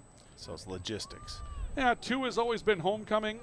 This one's a little different. I don't know why it was 1 this afternoon. Maybe Mayville State's got something on campus later on tonight that I wouldn't think they do, though, because they're our travel partner for volleyball, so the Comets should be trucking around somewhere out in the Big Sky State as well. I'm not sure where they're at, but they should be out there somewhere. We can send out a search party if we need to find them. I mean, they were supposed to get in the Billings area. They were supposed to get 16 inches of snow last week. Ugh. They can have all of it. Every last ounce of it, they can have it. It's going to happen, JT. It's going to happen. You keep telling me that. And the great thing about Ryan is that he finds out about 10 days before anybody else does because of the weird places that you go on the internet. And then he's not afraid to tell you. I don't go to weird places. I go to weather places. 3 days. Isn't that what I said? Oh, weird and weather are the same thing. For those of you that don't know Jared Thomas, there isn't a man that hates weather or weather information more than JT. Walker Brondos will kick it out of the hold of Gavin Gerhardt. And the Vikings will kick off. They'll have the wind in the third quarter. Mayville State will have the ball to start the second half of play. Isaiah Smith on the kickoff return for the Comets, and he'll be sent to the sideline by Nick Mears, just shy of the 30. And Mayville State will take over first and 10, their own 27 officially. So what adjustments are made in this situation? The Vikings tended to key on Moses Nuwapa a little bit. Are you going to finally run that jet sweep if you're Mayville State? I think the Comets have to do something to loosen the Viking defense up here early. Well, it started that way, didn't it? They had some luck over the right-hand side, running behind big Mr. Brend over there, and then they sort of went away from it a little bit. And we'll see what they do here, but I think they got to stay true to who they are. Aiden Markison under center, new defensive end in the game for the Vikings after Mosiah Rogers-Tavau was disqualified at the end of the half. Pitch to Isaiah Smith, trying to cut back off the right side, and he's down. The ball came out. The Vikings think they have it. It was loose over in front of the Mayville State bench, right around the 28-yard line. There's no reaction yet on the field, and I believe our officials are saying second down. So the Comets got back on the football. Minimal gain for Isaiah Smith. It's the second pitch play in a row, though, where they fumbled the football. Yeah, the first time around it was on the pitch. I feel like that time Isaiah Smith had his hands on it, and it came out after contact, and now we have an injured Comet as well. I think, though, you spoke a little bit about the relationship, right, how it broke down on the play where they fumbled and VCSU recovered. I think here the relationship was fine, but they just seemed to, I don't know, there's something about the play or if it's something about the mechanism of it or what it is, but they seem to struggle, at least the last couple of plays they have. Kelby Azure is the injured Comet, and he's injured because he got on top of the football, and so he will go off the field. So Azure will step away. The Comets will lose a tight end for the moment, and a good one, by the way, as well. Yeah, I'd say.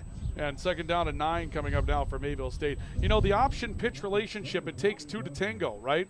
The running back is just as responsible for that as the quarterback is, and that's the nature of that play. When it works, it's a beautiful thing, but it takes a lot of people being on the same page. Second down and 9, Markison under center. He'll give this away to Nuwapa, stuck, then broke a tackle, busts outside, lunges ahead of the 30, and is able to make his way to the 34 for a gain of 6.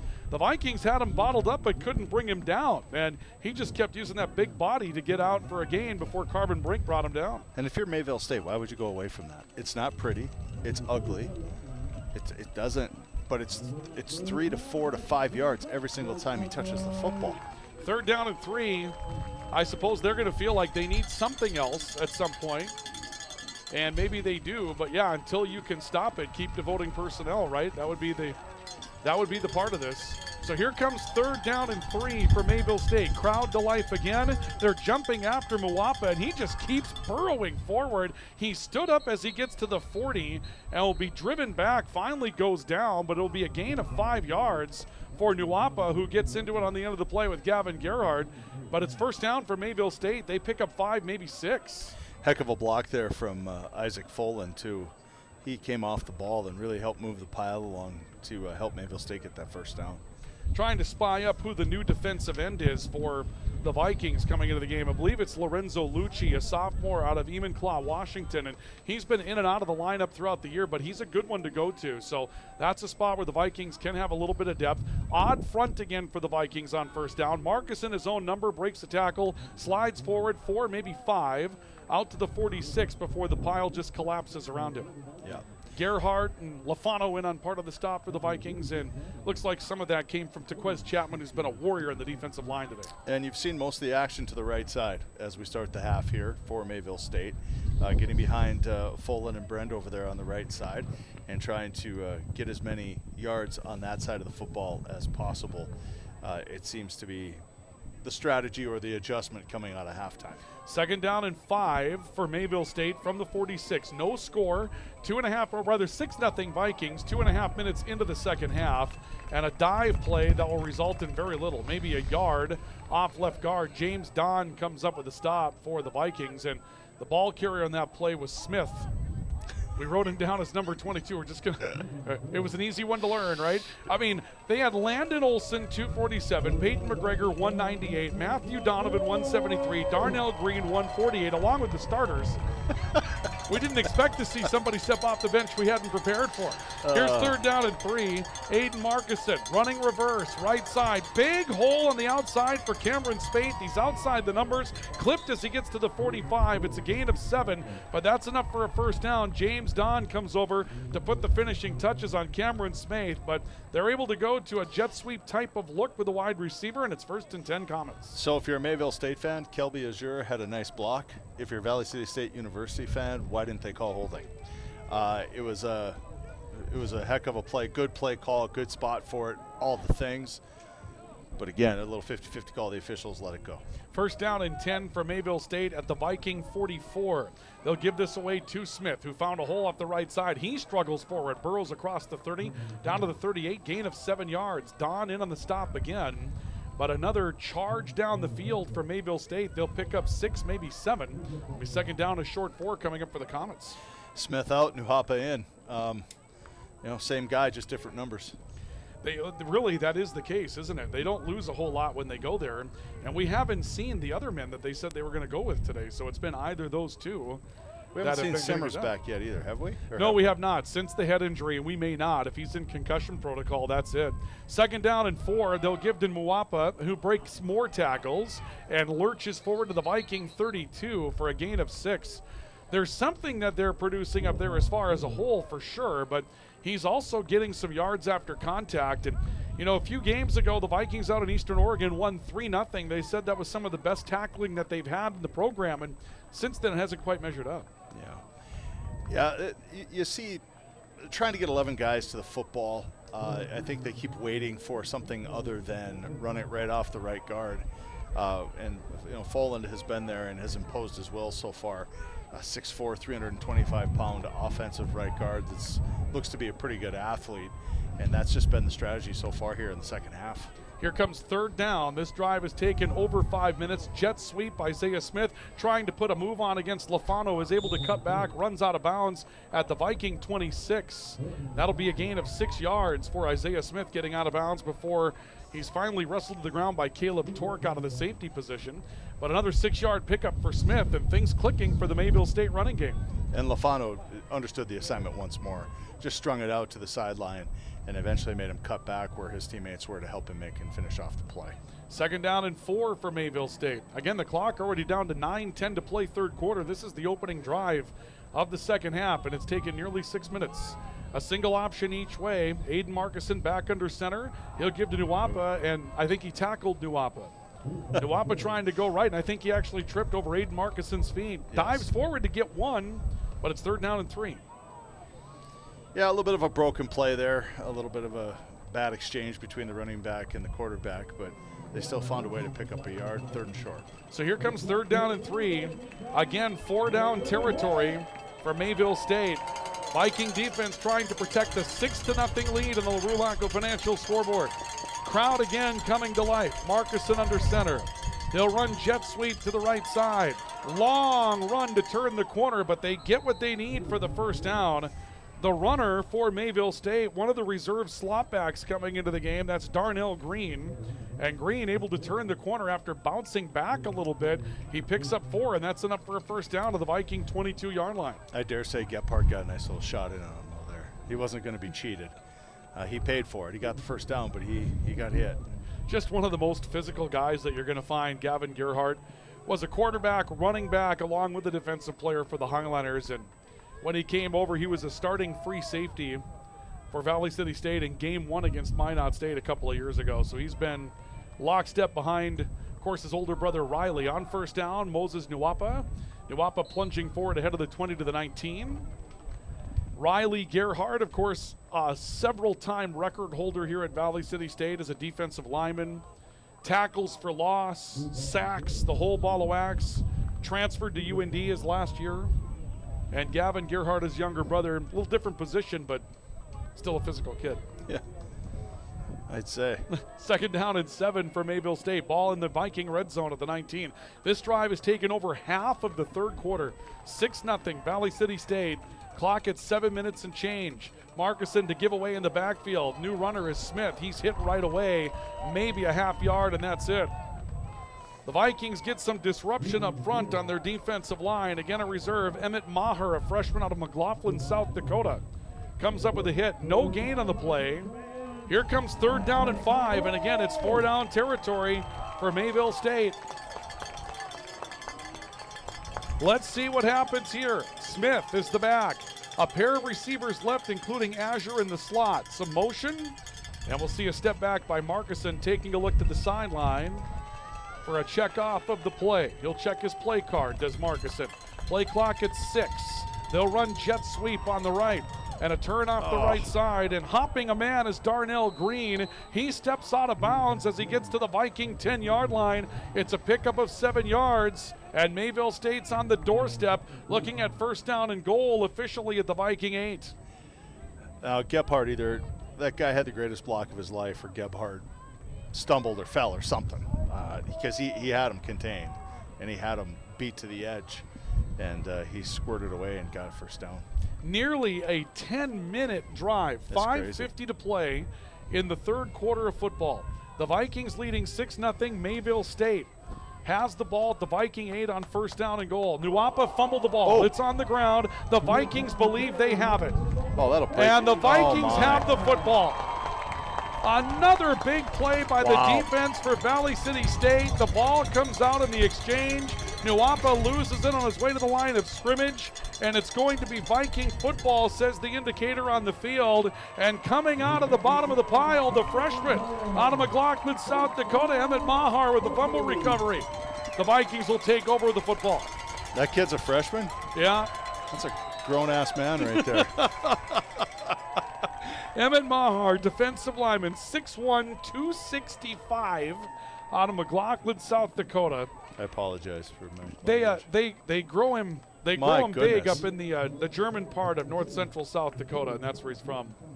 I might have found one there. He's a pretty good player. The Vikings have 1st down and 10 at their own 8, and that'll bring us to a media stoppage that we'll take as well. So a timeout for media with 5:38. What happened to the 3rd quarter, Ryan? It's gone, and it is a Viking 6-0 lead, and we're back with more in a couple of moments on Viking football. At CHI Mercy Health, we believe human kindness is at the root of all healing, providing care on a human level, courage when it's needed most, and a connection that's ever present among us all. Human kindness is meant to be shared. It puts a smile on someone's face and seeks to do the same for others. Take the time to nourish what's inside and watch your life flourish outside, because taking care of yourself is an act of human kindness. Just like human kindness, happiness can come from the most unexpected places. Whether it's from your friend, your dog, or a memory, embrace it and pass it on. CHI Mercy Health of Valley City.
Not everything needs to be a fastball either. Yep. You could just get it out there and let Mr. Pearson run under it a little bit too. But we're going to have a penalty on the play. A defensive holding call is going to be called against Mayville State. For those of you on the video side, we had a couple of technical issues there. We seem to be back and ready to go. The Vikings take over after the turnover, which you did see. Now the Viking drive has been aided by a face masking penalty against Mayville State, and it will come out to the 45-yard line where it's first down and 10 for the Vikings. Now at the Comet 45.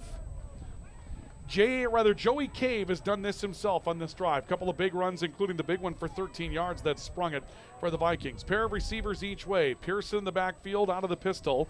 A little throw near side. Xavier Westbrook for a screen. Got a block from Deutsch. Cuts back to the outside. Took a pop as he got to the 40. And here comes a late flag. And let's see what this is going to be about. They may call defensive pass interference here on Deutsch. They called that pick play last week against the Vikings. Offensive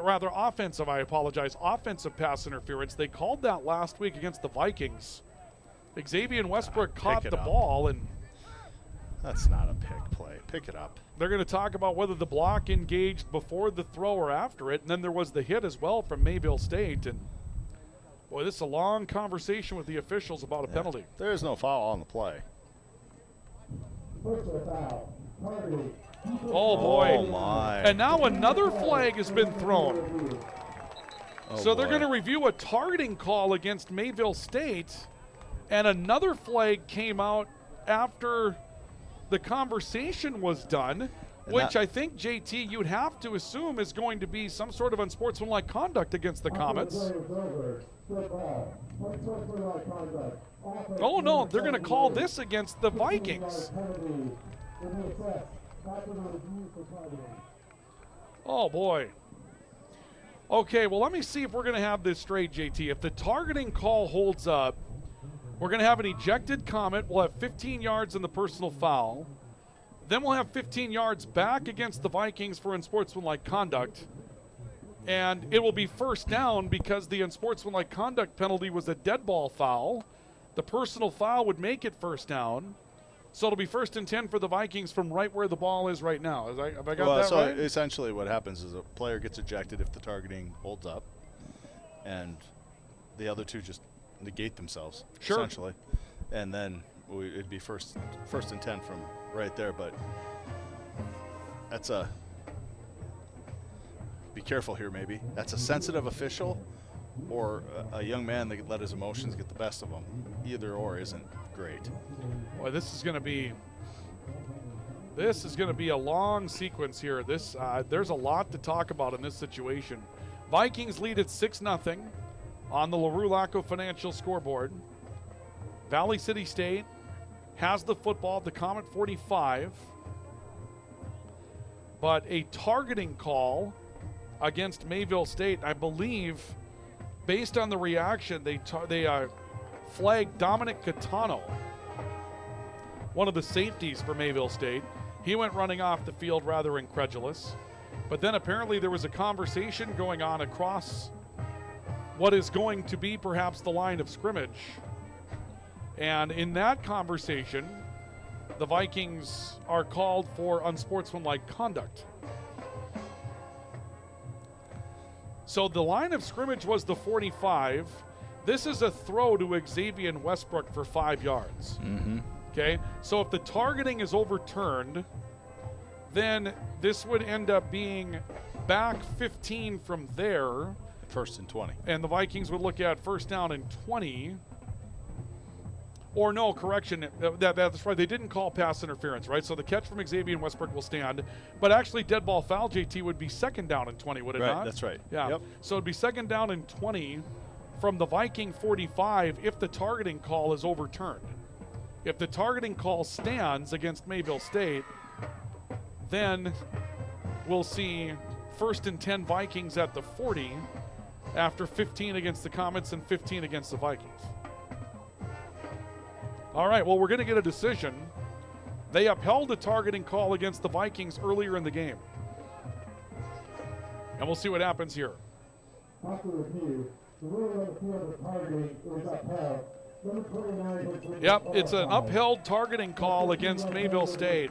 So Dominic Gaetano has been disqualified from the game for Mayville State. The Vikings lost Mosiah Rogers-Tavau earlier in the game due to targeting. And I'm wondering, JT, you've officiated a lot. I've done some not football officiating, right? But the thing is after you get a conversation about things, you come up with something called the point of emphasis, right? Yep.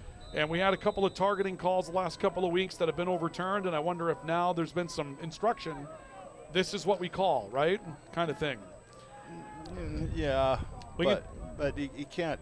It's a 6-0 ball game. I mean, you got to make sure it's a targeting. And maybe they did. Yeah, maybe they did. Yeah. Cave to throw, scrambles away he's from got some lots pressure, of has a room. lot of room outside the numbers far side. Lots 30, of 25, 20. He's at the 15, 10, 5. A flag is down back at the 13-yard line.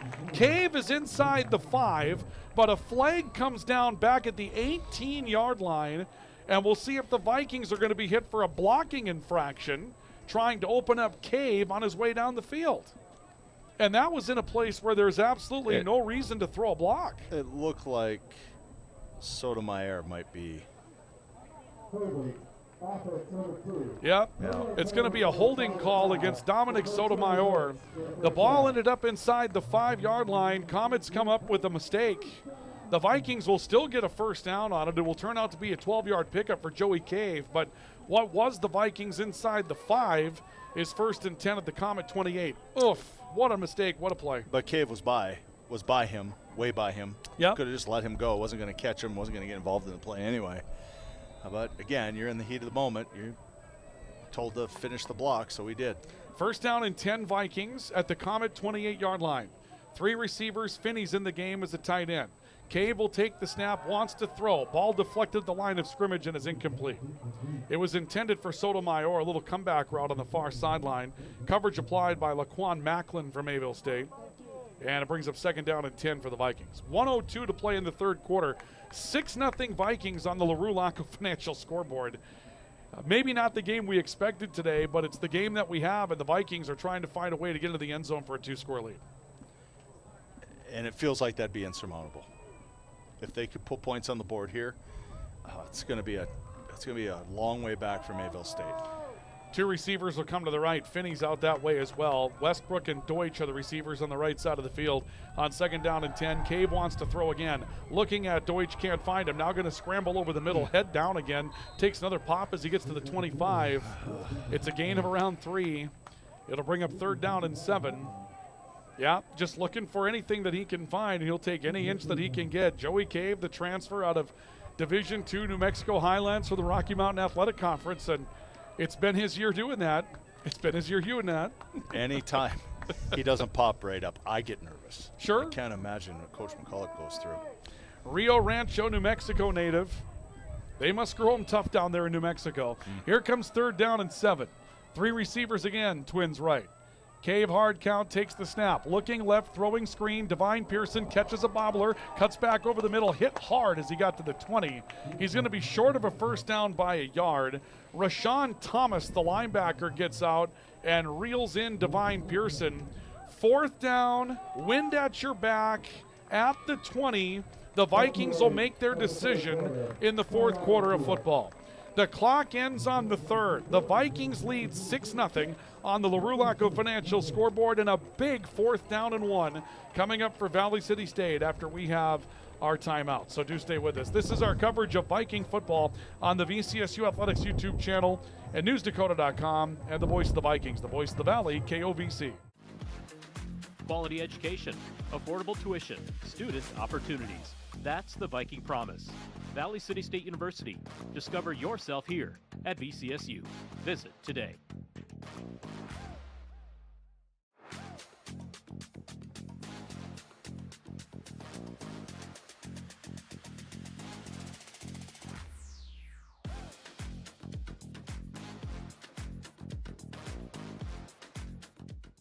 Sanford Health of Valley City is dedicated to transforming your healthcare experience and providing access to world-class healthcare right here in America's heartland. We're committed to improving the human condition at every stage of life through exceptional care, spiritual enhancement, innovation, and discovery. Schedule your appointment today at Sanford Health of Valley City by calling 701-845-6000 or self-schedule online at mysanfordchart.org. Sanford Health, here for all, here for good. Welcome back to Lock-In Stadium, Dakota Bank Field. Fourth quarter about to begin. The Vikings with a crucial 4th down and 1 coming up at the 20-yard line, or at least that's what I think it's supposed to be. They're working on the chain gang over on the Mayville State sideline right now, and somehow during the break, 4th and 1 turned into 4th and 5. They're still working on the chain gang over there. Apparently it's going to be 4th and 2. So 4th down and 2 for the Vikings. And right now the Vikings are asking that question, why is it not 4th down and 1? Oh, boy. And they're pulling the chains tight. Right now the yards to gain is the 18. It was the 19, so we saw from our angle. But in the process of flipping the field,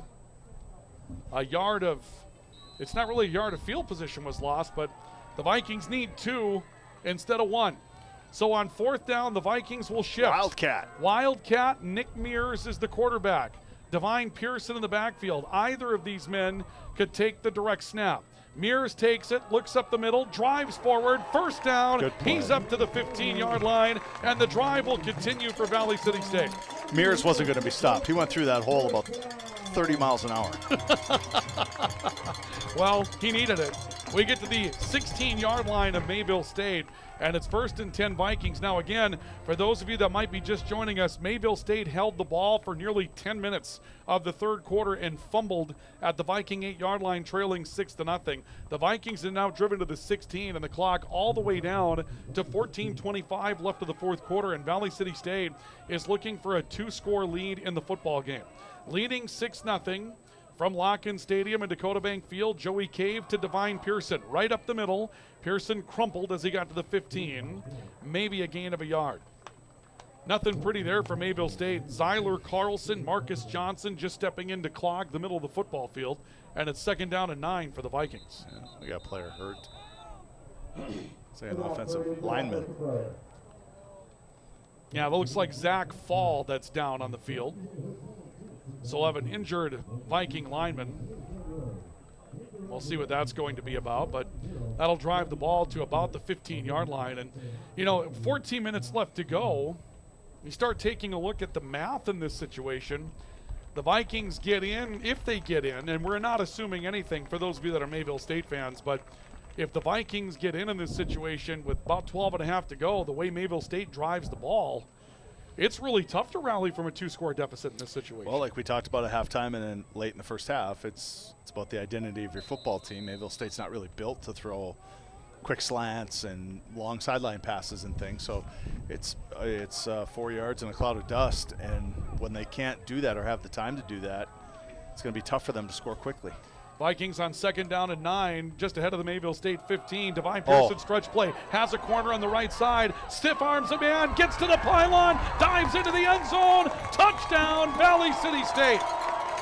Divine Pearson from 15 yards away drives his way into the end zone for a score, and the Vikings will go up 12-0. So he got to the corner quick, and then he dodged a tackle, got a piece of him, but great balance to break that tackle and then get just inside the pylon for a touchdown. Nice run and a heck of a drive by Valley City State University. And the Vikings will go for a 2-point conversion to make it 14-0 if they can get in and make up for the missed extra point that they had earlier in the game. But Divine Pearson, his first rushing touchdown this season. He's been injured. He's been used lightly. He finally gets into the end zone, and now we'll see a flag. And the Vikings, the Vikings are saying we should have had a play clock reset. And Dennis McCulloch, the head coach of the Vikings, is going to ask for the referee to come over and plead his case. And Joey Cave pleads his case as well, saying, hey, we wanted to go for the 2-point conversion and you didn't reset the play clock for us. And now the officials are talking about that situation while Coach Dennis McCulloch walks his way back towards the sideline. Okay, they're confirming that the play clock was not properly reset. So there will be no delay of game penalty, and the Vikings will set up for a 2-point conversion. I wouldn't encourage Coach McCulloch to go on the field quite that far, though. That's who he is, though. I get it. Cave will take the snap. Play action to Mears, looking, throwing right side. Pearson's got it. 2-point conversion. Divine Pearson comes up with a catch, and the Vikings will go up 14-0. Big players show up when it matters, don't they? Divine Pearson with the touchdown run, the 2-point conversion catch. We have a media stoppage with 13:41 left to go, fourth quarter. The Vikings now up 2 scores. It's 14-0 Valley City State on the LaRue Laco Financial scoreboard. We have a timeout. We're back with more in a moment. This is our coverage of Viking football on the VCSU Athletics YouTube channel and the voice of the Vikings, the voice of the Valley, KOVC. We aren't meant to be still. And while you determine the direction you'll go, we're just here to help you along the way. So go. Go with experience. Go with teamwork. Go with neighbors. Go with integrity.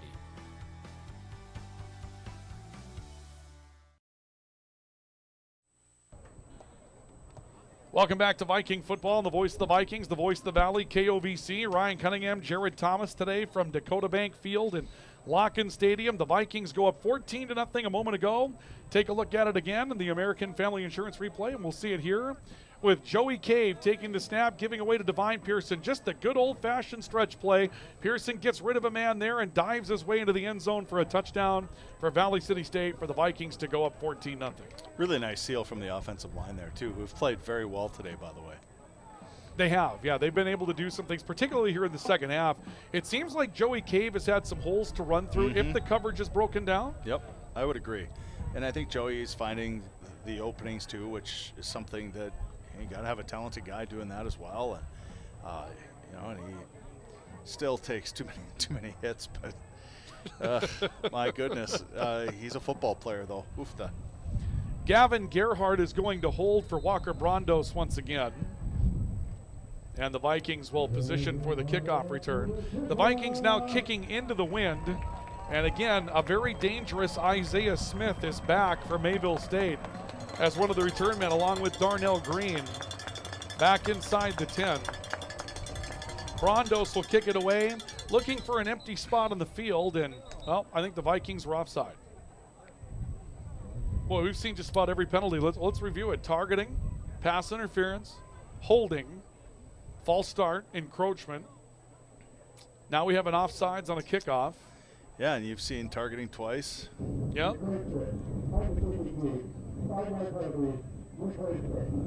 So they'll have to kick from the 30. And, I mean, any piece of yardage that you lose against this southeast wind hurts at this point. Plus, you've tipped your hand a little bit right now. Yeah, and here's the thing. It's 14-0. Just blast it down the middle of the field. And I guess you don't want Isaiah to have it. But yeah, I guess if he gets it. The other thing is, one of your better defensive players is holding the football. Yeah, it's Gavin Gerhardt, right? Yeah, I'm not.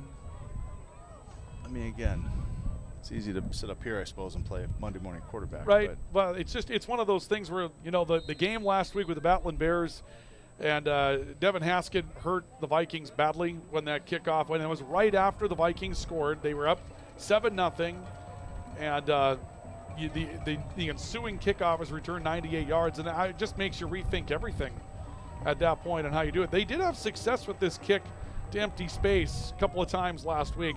This one will be kicked to the near side of the field and ends up out of bounds. So the flag will come out. That's the 35, if I'm not mistaken. And so Mayville State will take over there. So 13:41 to go. If you're the Comets, the way you're built, this drive is everything. You've got to find the end zone. A field goal's not going to do it. You've got to find the end zone on this trip up the field. Yeah, it's. I mean, VCSU may be doing a little bit of overthinking there. Mayville State's going to elect to make the Vikings re-kick the ball. Yeah, they really want Isaiah Smith to have the football. Well, why not, right? So back to the 25 goes the football. Well, the other thing, if you want that, put him in the middle of the field and get 18 out of there if you're Mayville State, right? Darnell Green is the other returner. Because we're already overthinking it over here on the other side of the football. I would just kick it down the middle of the field and trust that your kick coverage team is going to make a play. Boy, this is the ultimate chess match, isn't it? Boy, it is. Kick, re-kick, kick it again. Don't kick it here, kick it there. Don't let him have it. What you're trying to do if you're the Vikings here is to get the ball to stop in bounds. That's the ultimate goal. And now the deep men are back at the 20-yard line for Mayville State. And have anybody but Isaiah Smith pick it up. That's the idea. So Walker Brondos will go back to kick for the Vikings. Kick your life, son. So here comes Walker again. This time they drive it down the middle of the field, and a fair catch is signaled for on the kickoff return by Darnell Green. So if I remember my math correctly, that's the 25, is it not? Fair catch on a kickoff? Yeah, well. No, he caught it in bounds. Yeah. So are they going to put this down at the 14? No. No, the 25, yeah. So you had the 35 a second ago if you're Mayville State because the kickoff went out of bounds. Now Brondos comes up with a really good kick. But you see, if you're Rocky Larson, you're saying, okay, so the kid's missed two kicks, right? He maybe had struggled with a previous kickoff. So let's make him do what he just did. Okay. And he did it. Yeah, all right.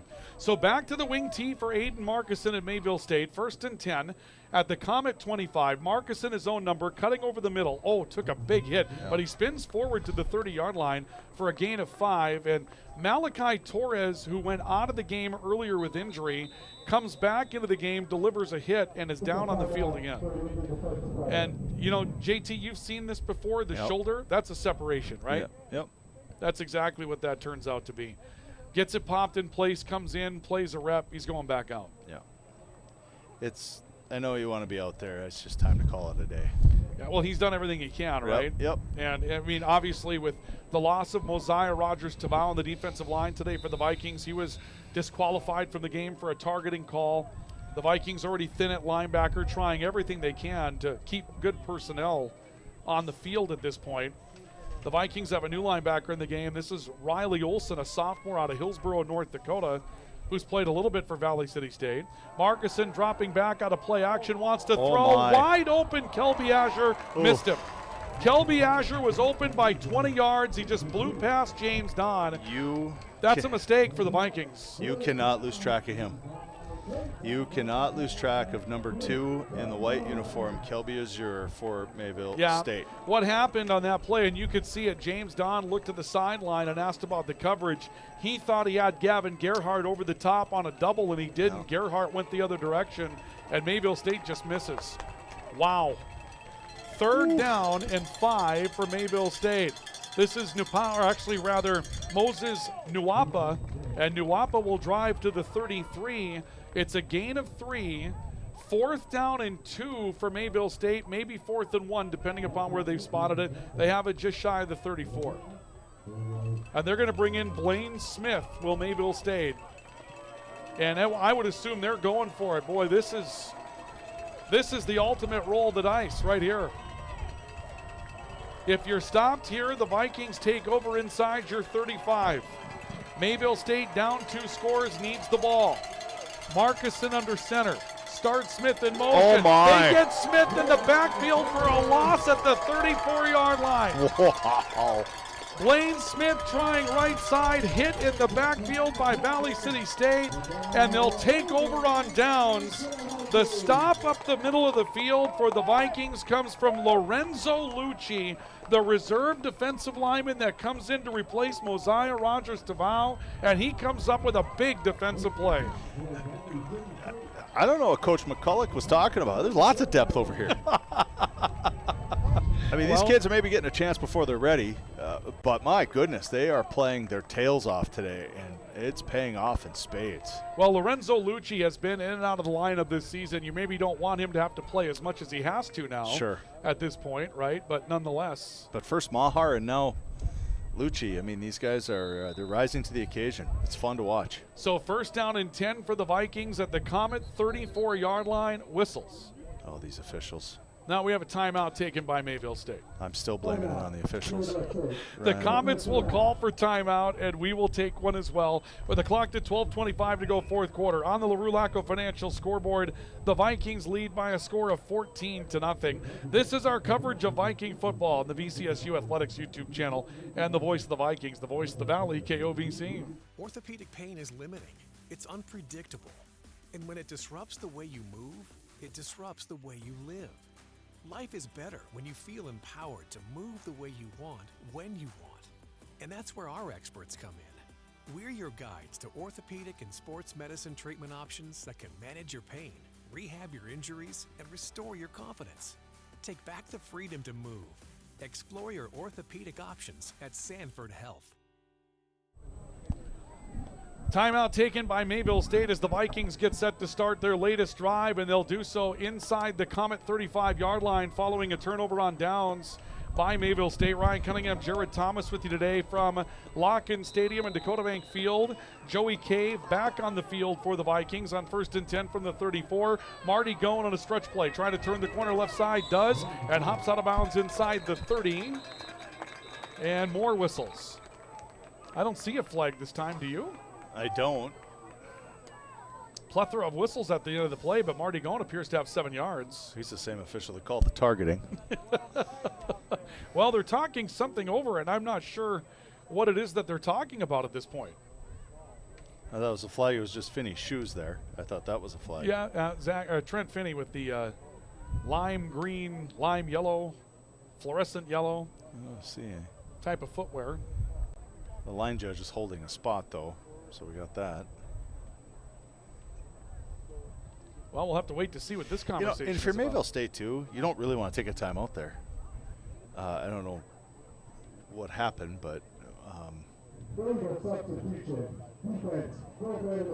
right, Mayville State had too many men on the field or made an illegal substitution. So they're going to bring it back to the line of scrimmage and then mark it off 5 yards. And the Vikings will have a first down and 5. I just didn't, apologies to our listeners and viewers, I just didn't see a flag. I didn't know where one was at that point, so could not see what was going on there in that situation.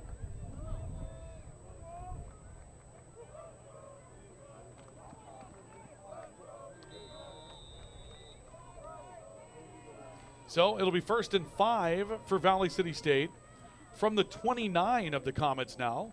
Joey Cave with a pair of receivers to his right on 1st down. Going to keep the ball himself. Looking right side, squirts through a hole, dives forward, has a first down up to around the 22. Clock under 12 minutes to go fourth quarter, and the Vikings leading 14-0. Boy, you go down the field and score here, and you're ready to get ready to go to Madison next week and take on Dakota State University. Yeah, it's just who they are is what they've showed us here in the second half. It's just been a lot of Joey Cave, a lot of Mr. Pearson. It's been a lot of just let's line up and see who's better up front, and VCSU has just dominated the second half. 1st down and 10 for the Vikings from the 22 of Mayville State. Perriman in the backfield now for the Vikings to work with, along with Joey Cave. And Cave will give this away to Xavier Westbrook. Turning up the field, there's the afterburners, but a flag is down as we see Xavier Westbrook get into the end zone, but the official that threw the flag doesn't indicate touchdown, and that tells us that there will be a holding penalty against the Vikings.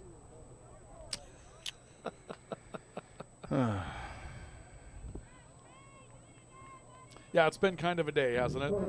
Holding penalty against Valley City State. And the flag down that will bring the ball back to the 24. So it'll be a 1st down and 11 coming up for the Vikings from the Comet 24-yard line. Good play call. Westbrook had he had everything he wanted. Found a lane, and unfortunately, holding. Yep. And every once in a while, one of those is going to happen. It seems like it happens kind of in waves. It does. You know, you'll get a crew where nothing's holding. You'll get a crew where it gets, adjudicated rather tightly. First down and 10, first and 11 for the Vikings at the 24. They look screen, ball too low for Xavier Westbrook and incomplete. Well, now's not the time for the Vikings to get complacent, leading 14-0, but still plenty of time on the clock, and you want to make this a 3-score game if you can, and right now the Vikings could use a little momentum lift on this possession. Yeah, they still have, I think you need a play here that gets you, to third manageable, whatever that play is. That last play again, they like these long handoff type plays. Maybe a screen. I haven't seen much of that yet. I don't really know if VCSU is a team that is a big screen team, but could certainly pull one of those off for some decent yardage here, I believe. They'll put Deutsch in motion on second down 11. Cave running right side of the field, going to throw towards the end zone, looking up, and lots of contact there. No flag yet. Viking crowd wants one. Jake Deutsch was the man that was there saying he was tied up. No flag. Here comes third down 11. So 2 hacks at it, I would think, for the Vikings from the 24. Unless you get in close, the wind is in their face. If you were to pick up maybe 7-8 yards, you might take a shot at a field goal with Walker Brondos, but the place-kicking game has been a little touchy today for Valley City State. You stop the clock every time, too. I know there's 11 minutes left, but I think if you're Valley City State, you'd rather see the ball run. Well, yeah. The clock run, rather. Yeah. So here comes third down 11. 3 receivers. Cave going to throw. Right side, Divine Pearson looking for a block. Ran into his own man. Gets low to the 16 for Divine Pearson. Now you have fourth and manageable. That's going to bring up fourth down and 4 from, looks like officially the 17-yard line. So if you're the Vikings, 34-yard field goal against the wind from here on a day when the place kicking hasn't been dependable, not because of Walker Brondos. We've had a couple of bad snaps and things like that, and the Comets have blocked one. Looks like they're leaving the offense on the field for a fourth down and 4 play. This is a huge play. Drive continues for the Vikings. More time comes off the clock in a 2-score game, if nothing else. And Valley City State may have elected to bring it down and use a timeout. They're going to talk about it during a break. Yeah, timeout taken by the Vikings. So Valley City State will call for timeout with 10:16 left to go. Let's take a look through some scores on the LaRue Laco Financial scoreboard. Major college football today. Indiana leading Oregon end of 1 out on the West Coast 10-7. Oklahoma leads Texas 3-0 at the end of a quarter. That's that Red River shootout that they have going on. Georgia Tech leading Virginia Tech 18-0. Notre Dame and North Carolina State tied at 7. Iowa State trailing Colorado. How about my Buffaloes? 7-0. That game early in the second quarter. And let's see what else we have. Tennessee and Arkansas. 12th ranked Tennessee and the Vols. No score there. Finals in earlier. Rebels survive against Washington State today, 24-21. At Vaught Hemingway, they locked the Vaught. That's a thing. Oh, stop it. Alabama, the Tide beats Missouri 27-24. How about this, an upset? Pitt over Florida State today, 34-31. Ohio State defeats Illinois 34-16. Is there any truth that you still own a home in Mississippi? That is not true. I don't think anybody owns a home in Mississippi, do they?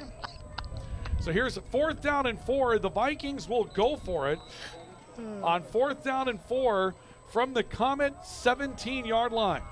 Cave out of the shotgun, play action with Pearson. Hitch and go looking, throwing end zone. How about a catch in the back of the end zone for Dom Sotomayor? It's a touchdown for the Vikings. Dom Sotomayor with his first touchdown catch of the season makes it a 20-0 Viking lead. Heck of a play. A little bit of a 50-50 ball, and Sotomayor just went up and said, I think I'll take that.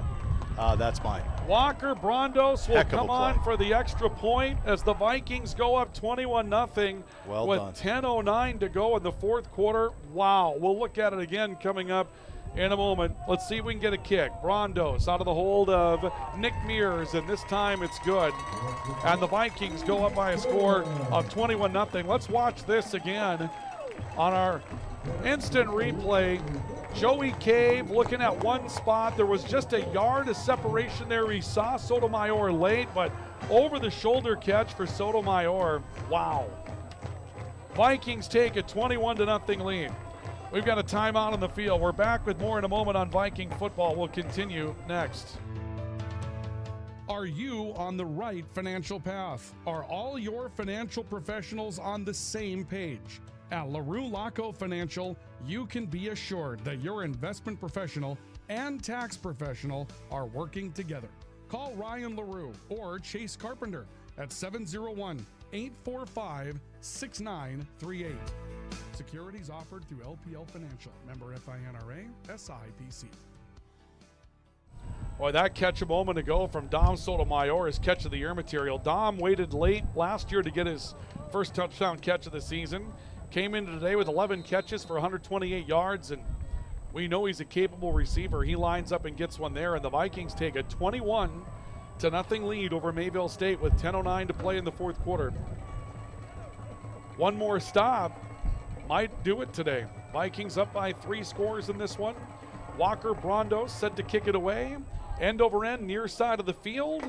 And this will be taken by Darnell Green, who sets up middle return and gets clobbered back behind the 20 and around the 17-yard line. I believe we've got a Viking that's in our hearts but not on our roster. That's number 32 that makes the tackle. We don't have a 32. We got a 31 and a 33. Yeah, it was a heck of a play, though. I mean, he completely ignored I guess you could call that an attempted block. It looked more like a screen in basketball. Sure. Ran right around it and made the play. It's either Jay Stewart, a freshman out of Esco, Minnesota, or Logan Rist, a freshman out of Minot, North Dakota. But one of those two men made a nice special teams play. So the Viking defense comes on the field. First down and 10 from the 17 of Mayville State for the Comets. The Comets will run jet sweep. Darnell Green spun around, hit at the 22, stacked up, driven back. Gain of around 4, maybe 5 to the 23-yard line. Those are the kind of plays, though, the coaches love. Riley Olson there starts, takes the block, extends the edge all the way out, and then moves off the tackle or moves off the block and makes the tackle. It's just a really sound, fundamentally good football play. 6-yard pickup. Comets with a little bit more pace now, down by those 3 scores, having to get to work. Marcuson wants to throw right side. Green dropped the football. Yeah, he wanted to run before he caught it. Absolutely.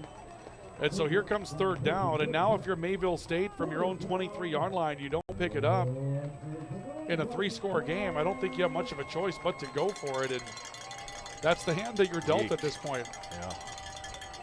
So here comes third down and 4 for Mayville State with 9:31 to go in the fourth quarter. The Vikings leading by a score of 21-0 on the LaRue Laco Financial scoreboard. And here comes third down and 4.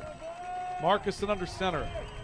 Single option each side of the field. He's going to run pitch. Isaiah Smith reaches back to get the football. Smith hit, going to pick up the yards to gain, diving ahead on the sideline, very near the boundary, but it looks like he's got it. They'll put him out of bounds at the 28-yard line, and that's enough for a first down for Mayville State. Yeah, nice little play there, a little misdirection, and it looked Valley City State, they did a nice job blocking downfield too, and I mean, did the best they could there, but enough for a first down. And the Vikings will be just fine with that. First down for Mayville State. Clock continues to run. It'll approach 9 minutes to go on this snap. Marcuson will start Darnell Green in motion. Hit as he throws the football right side of the field, and ball too high, too far, and incomplete for Cameron Spaeth. Yeah. Locked up with James Don on the far side of the field, and also Fafa Lafano. Yeah. Marcuson didn't have enough time there again, and then found a defender right in his chest as he went to throw the football. And again, Mayville State just isn't built for this. This just isn't how they prefer to do things. But as you mentioned earlier, this is the hand they're dealt. Yeah, I've got to keep, and you're going to have to try to stretch the field a little bit. If you're going to get one of those explosive plays out of the running game, you got to free a defender up there somewhere. Second down and 10. Moses Nuwapa is back in as the fullback. Darnell Green again on a jet sweep. Got a block on the outside, 35-40, and knocked out of bounds on the Viking sideline at around the 43. That's going to be a pickup of 15 yards for Darnell Green. Another first down for Mayville State. And again, Mayville State trying to find ways to do what they do, trying to mask up some schemes and do some other things. They need more than 5 yards a pop as they're down 3 scores with about 8.5 minutes to go. The Vikings maybe a little less anxious to get out to the edge. Moses Nuwapa on first down, carries forward, struggles across midfield, maybe 8 yards on the play.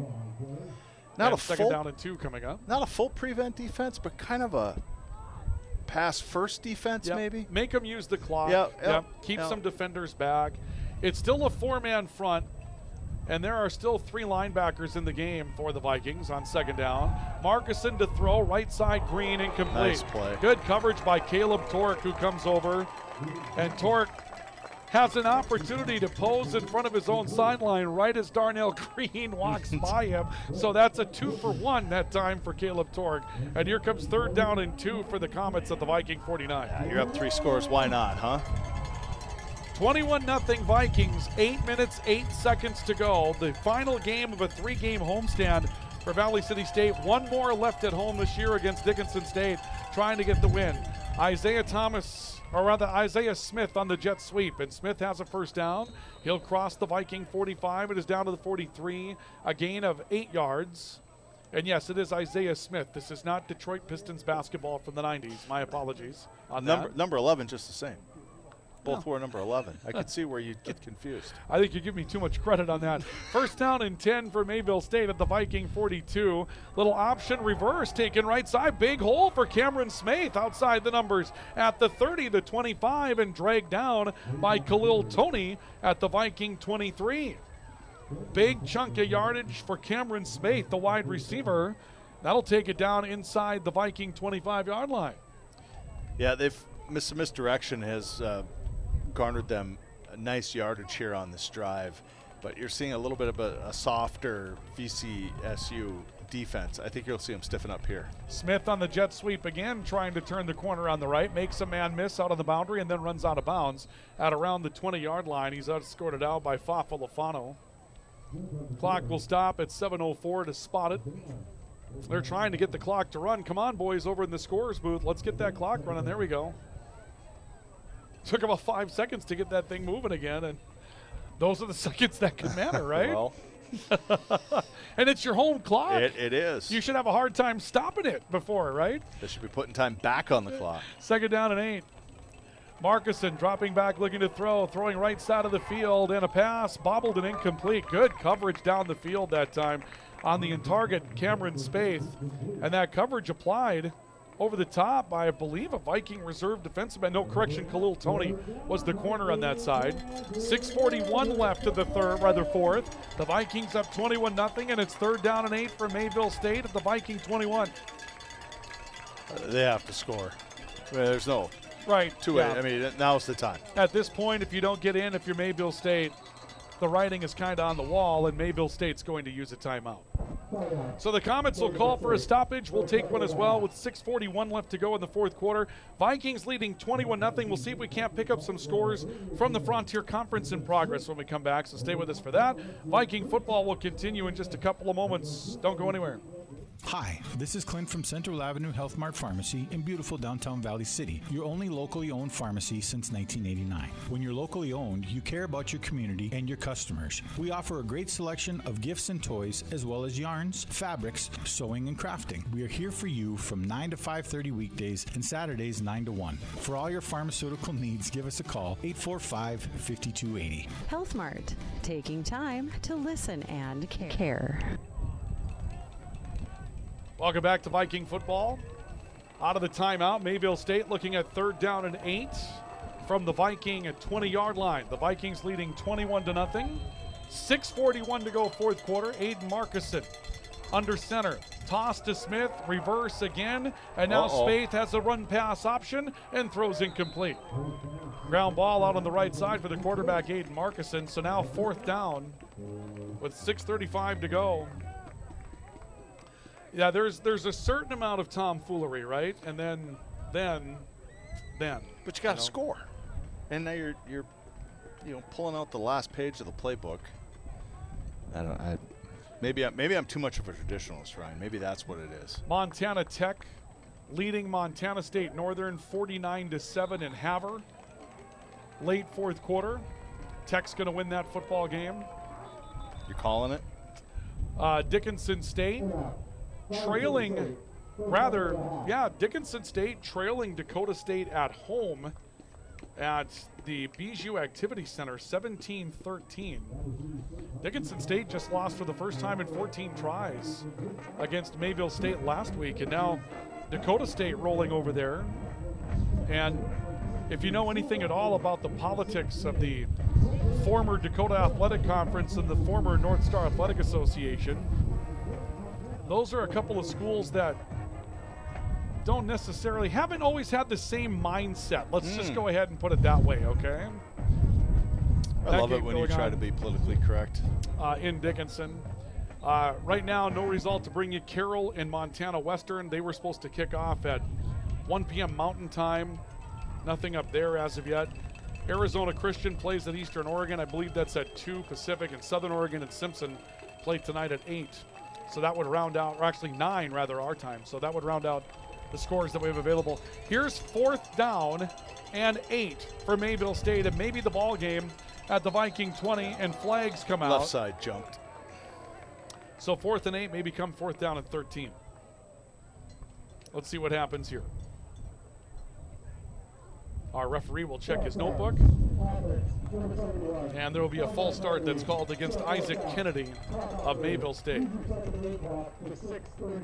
they're going to ask for a reset of the play clock to 6:35. Hey, that's a good piece of officiating there by a referee. Wrote down the time of the timeout, then checked his book to make sure that we had the right time on the clock. And there you go. Well, after a couple of targeting calls and some suspect, we got it. 4th and 13 for Mayville State. Aiden Marcuson under center. Steps back to throw. Throws right side. Nobody home but the Vikings. How about Fafo Lofano again? And he's down at the 30-yard line for Valley City State. The Vikings are going to turn over Mayville State. Fafo Lofano has his 3rd interception in 2 weeks. And the Vikings will take over at the 30 with 6:27 left to go, looking to put a big win in their cap this afternoon here at Lockett Stadium. You know, he's had a really good day today. He's done a lot of things that necessarily won't result in tackles or assisted tackles. The interceptions and things get all of the headlines, but he is a heck of a football player. And another one of those that comes to the Vikings from the Alaska pipeline. He's from Anchorage, Alaska. The Vikings have had a tremendous amount of talent over the years from Alaska. As Ethan Kastner will come on the field now for the Vikings to take over as the quarterback. He'll hand it away, I believe, to Owen Quayle, who will make it out to the 31-yard line for a gain of a couple of yards as the Vikings start subbing out. Yeah, that's something you may not know, JT, but we had a player come to Valley City State back in the day from Alaska that went back home to coach, and ever since then, there's been this steady pipeline of Alaskan talent that comes into Valley City State every year. It's expanded to Hawaii. You remember UND had the Pacific Rim line a couple of years ago in hockey? Yep. We've got the Pacific Rim every year in Valley City between Alaska and Hawaii. We've got a ton of talent from those two states. 2nd down and 8. Kastner waiting for the snap out of the pistol. Turns, gives to Quayle again. Stretch play. Looking for a hole. He's down at the 32. Gain of maybe a yard. And here comes 3rd down and 8. Clock ticking. 5.5 to go. Yep. Vikings looking to push their record to 4-2 on the season. And 4 games left to go after today. A trip to Dakota State. Then you bring Dickinson State back here. Then a bye week. And then finish up out in Montana. At Montana State Northern and at Montana Tech. And save the best for last because Montana Tech's ranked 5th in the country right now. And that one, if you run the table, could be for a conference championship. 3rd down and 7. Kastner out of the gun. His own number on a quarterback stretch. And he'll step out of bounds around the 35. Stay in bounds. Out of bounds with 4:48 to go. Here comes 4th down. The Vikings left to punt it.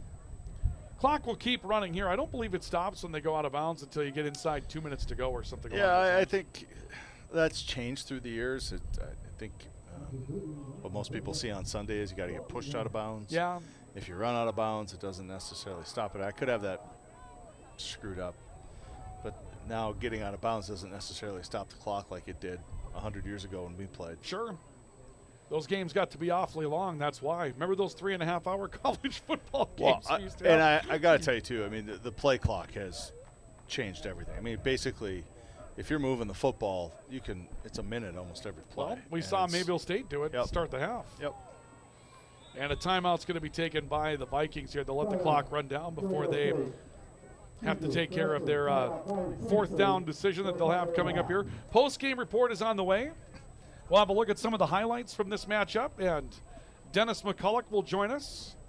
The head coach of the Vikings will give us a word on what's coming up here in the future. Let's see if I was smart enough to put this one in the stack here. What's up next coming up for Valley City State, and I was. So Wednesday night, the Viking volleyball team will go to Mayville State. And then on Saturday, or rather Friday and Saturday, that's the conference weekend. Now, the way the conference works this year is you've got your travel partner on a Wednesday and then a full weekend. So that's 3 matches this week for the Viking volleyball team.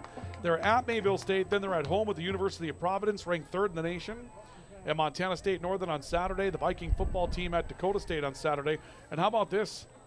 Women's basketball October 23rd at Northern State, and men's basketball at home on October 24th with Dakota College of Botno. The Vikings will punt. Jim Miller on to accept the punt snap, kicks it away. Boy, this is a great kick into this wind, and it's out of bounds at around the 20 now. It'll be stepped off from there, but you can't do it better than Jim Miller just did into this big southeast wind to the 22. That's a great punt. And Mayville State will take over at their own 22-yard line. Yeah, I mean, he just got it off, right? I mean, there was a little bit of pressure there, and it was a really nice kick, and he kicked it away from their stud returner. And I think that a point of emphasis this week in Valley City. Yeah, it definitely was. I think they heard the message, yeah. You know, Coach McCulloch was up here in the postgame report last week, and he was immediately kicking himself for kicking the ball the way to their returner, and he said we had defended it well the last time. We're going to try it again. He just won't ever do that again, never.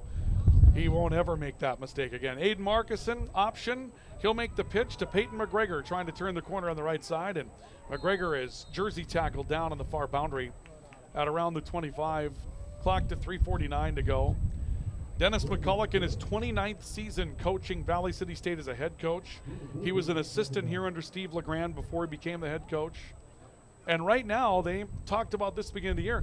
You're talking about the winningest coach in North Dakota in football right now is Dennis McCulloch. 2nd down and 7. Markison under center, play action roll. To the right side looking, dumps one underneath for Azure, incomplete, and flags. James Don was on him a little bit. Yeah, he had his hand around his waist. And that'll be a pass interference call against against Valley City State. Could call that one from up here.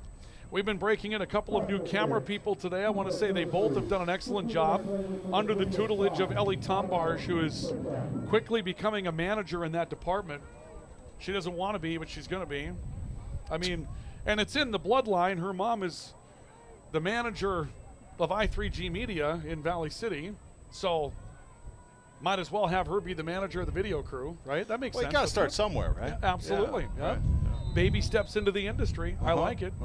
1st down and 10 at the 40. Can't deny your destiny. State. And McGregor cutting up off tackle and gets hit high by Fafalafano at around the Viking 49 for a gain of 9 yards. It'll be 2nd down and 1. And the clock ticking down to 3:10 to go. But right now, the Vikings, when we get out of this one, there wasn't a broken play against the option today. Right. Not a single broken play, at least thus far. And that's a headline. Markison dropping back to throw. Throws over the middle, behind Azure, and it's incomplete. Got to catch that one, though. I mean, it's a good enough ball. Was it perfect? Was it on the numbers? No, but he's a good enough athlete, a good enough player where he normally would make that play. Boy, last week, this team scored 34 points against Dickinson. And you got to wonder, and I believe that was at Dickinson State, too. And you just have to wonder if Dickinson wasn't prepared, if they were missing players, because a Viking team that gave up 30 to Dickinson State to start the year has been about picture perfect against Mayville State today. Markison dropping back, in trouble, being chased to the right side of the field. Just going to take what he can get along the boundary. And then hurdles a couple of Vikings at the end of the play and gets driven to the ground hard. I'm not sure what Aiden Markison was attempting, but Gavin Gerhardt had seen enough of that and drove him down. And Brody O'Keefe, a freshman out of Dilworth, Minnesota, helps out in the effort, and Markison's down to 34. hurdling used to be illegal. It's still, well, It used to be a 15-yard penalty. I know it is in high school football still. I don't know if it still is in college football. Markuson back under center, drops back and wants to throw on first down, and he's going down for a quarterback sack back at the 45. The ball came out. Now late whistles that Markuson was down. The Comets claim that Markuson was face masked. I tend to kind of agree. It looked like a hand got in there in that face mask, but Lorenzo Lucci comes up with a disruption, and that's going to take us to the 2-minute timeout. It's a good time for a 2-minute timeout. It's a good time for Coach McCulloch and his staff to remind, hey guys, let's keep our heads. Right. Let's just finish this off. No reason to do anything silly that gets you out of the game next week. Right. Gets you on the radar for this week. Let's just finish our tackles, get back to the huddle. We're 2 minutes away from a really solid win. 2-minute timeout here at Locken Stadium in Dakota Bank Field. And the Comets will have the football at the 42, looking at 2nd down and 19 coming up. Next game broadcast here on VCSU Athletics YouTube channel will be on Friday when the Viking volleyball team is at home. And the Viking volleyball team will take on the University of Providence. We're going to see the 3rd-ranked team in the nation come to town, Great Falls, Montana. And it was not pretty when the Vikings were out in Montana against Providence the last time. So we'll see if Valley City State can turn it around. And despite the Viking volleyball team not having the most success this year, still a couple of great seasons being had for Danielle Hagler and Morgan Freege, the duo in the middle for the Vikings that took them to a national tournament a couple of years ago in their senior seasons for Valley City State. And Hagler with a great year out of Can-Do, the North Star Bearcat. Morgan Freege, the Edmore product from Langdon area. Hagler and Freege, those names are... oh, yeah. Very familiar, aren't they? A lot of athletic accolades tied to those two Absolutely, names. yeah. And now they have another that you're familiar with, Molly Bjorneveen, out of Grafton. Jeez. That stepped in as a freshman and has had a big year as an outside hitter. 2nd down and 19. Just reload here. For Mayville State. Oh, my goodness. Markuson under center, toss sweep. McGregor lost the football, picks it up, lost it again, picks it up yet again, reverses his field, hit again, and down back at the Comet 47-yard line. Lucian on part of that as well, deep up the field, and Fafo Lofano. And the Vikings are pinning their ears back now with the clock down to 1:40. But again, just finish the play. Well done, men. Let's just get in this little soft prevent they've been playing here. And 3rd down and Sanborn for Mayville State. Markuson under center. 3rd down and Sanborn. And a fake of a toss. Markuson under duress, throws downfield, picked off. Taken back on the far side by Khalil Tony. Tony, middle return, hit down at the 47, and a flag comes in on the end of the play as a pair of players were getting into it after the whistle. Savili Hypo Castillo Laval for Valley City State was mixing it up with Trent Herberg of Mayville State, who is a Grand Forks native. And we'll see what that's going to be, but that was after the play was over, and the clock will stop with 1:14 to go. Well, probably, I would guess, offsetting unsportsmanlike conduct penalties here, but we'll see.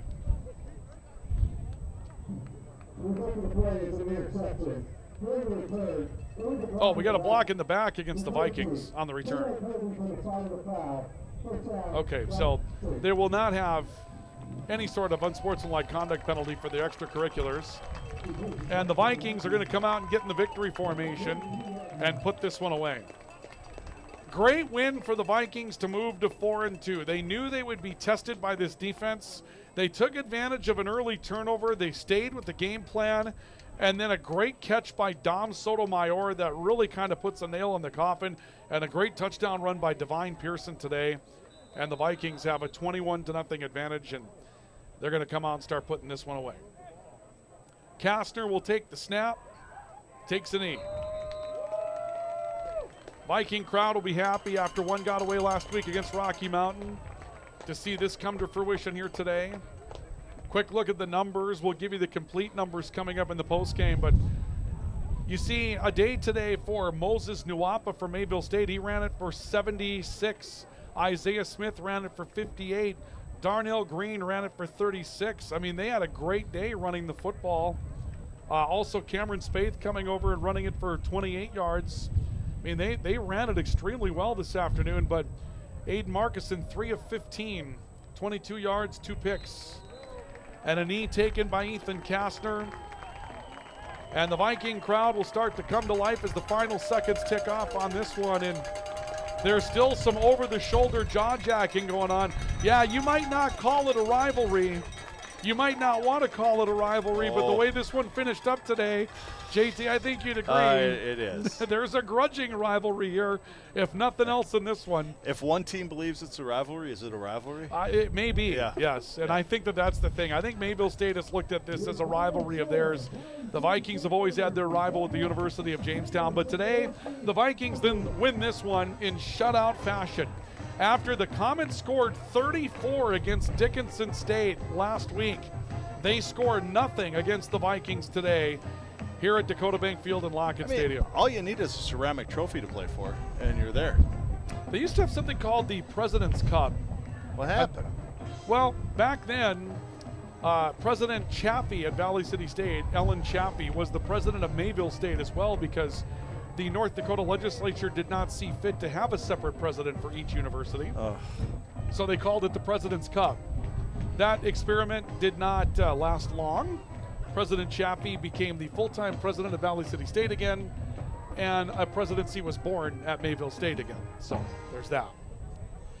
She would have been a good president at UND, but that's probably for a different show at a different time. Yeah, we'll go with that. 21-0, your final score. The Vikings win it today. They improve to 4-2. They'll move to 1-1 in the Eastern Division of the Frontier Conference, and Mayville State will drop to 1-1 in the Eastern Division as well. They'll drop to 4-3 on the season. Our post-game report, highlights, numbers, and Dennis McCulloch all coming up on Viking football. We'll have it for you in just a couple of moments. Don't go anywhere. We're back with more in just a moment. Hey college students, are you looking for a part-time job that works around your schedule, pays well, and gives you free money for college every year? McDonald's offers all of it. We can work around your schedule, and we give $2,500 scholarships to everyone who works for 3 months and averages 15 hours per week. That's 2 full shifts a week or 3 shifts of 5 hours. It's that easy. Let us help you become our next scholarship recipient. Come join our team. Text ND29 to 38000 to apply today. Orthopedic pain is limiting. It's unpredictable. And when it disrupts the way you move, it disrupts the way you live. Life is better when you feel empowered to move the way you want, when you want. And that's where our experts come in. We're your guides to orthopedic and sports medicine treatment options that can manage your pain, rehab your injuries, and restore your confidence. Take back the freedom to move. Explore your orthopedic options at Sanford Health.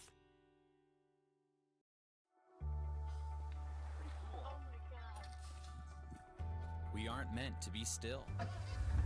And while you determine the direction you'll go, we're just here to help you along the way. So go. Go with experience. Go with teamwork.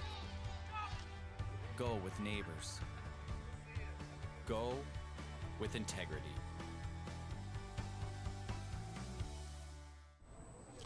Welcome back to Viking football here on the Voice of the Vikings, the Voice of the Valley, KOVC, the VCSU Athletics YouTube channel, and also today at newsdakota.com. What a win for Valley City State. The Vikings respond after a tough loss last week with the Battling Bears of Rocky Mountain. They shut out a Mayville State team that scored 34 points against Dickinson State last week. Final score 21-0. The Vikings will pick up a victory and will move on to a 1-1 record inside the league this afternoon. Ryan Cunningham and Jared Thomas with you here today. I mean, we had heard a lot, JT, about the triple option. We had heard a lot about what was going on there with Mayville State, and the Vikings looked as sharp against that Mayville State offense today as they could. You saw, from Mayville State's standpoint at least, they started with New Hapa, right? I mean, it was like 3 yards in a cloud of dust. It was the old traditional way of that football used to be, maybe a football from yesteryear, throwback, if you will.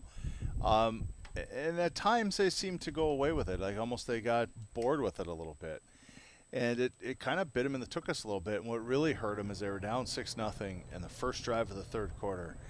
They literally marched down the field for 10 minutes, and then they fumbled deep in their own zone, or rather Valley City State's university zone, in the red zone. And it seemed to be the one thing that sort of took the wind out of their sails, so to speak. Absolutely. Yeah, that was a huge play in the football game. You're down 6-0.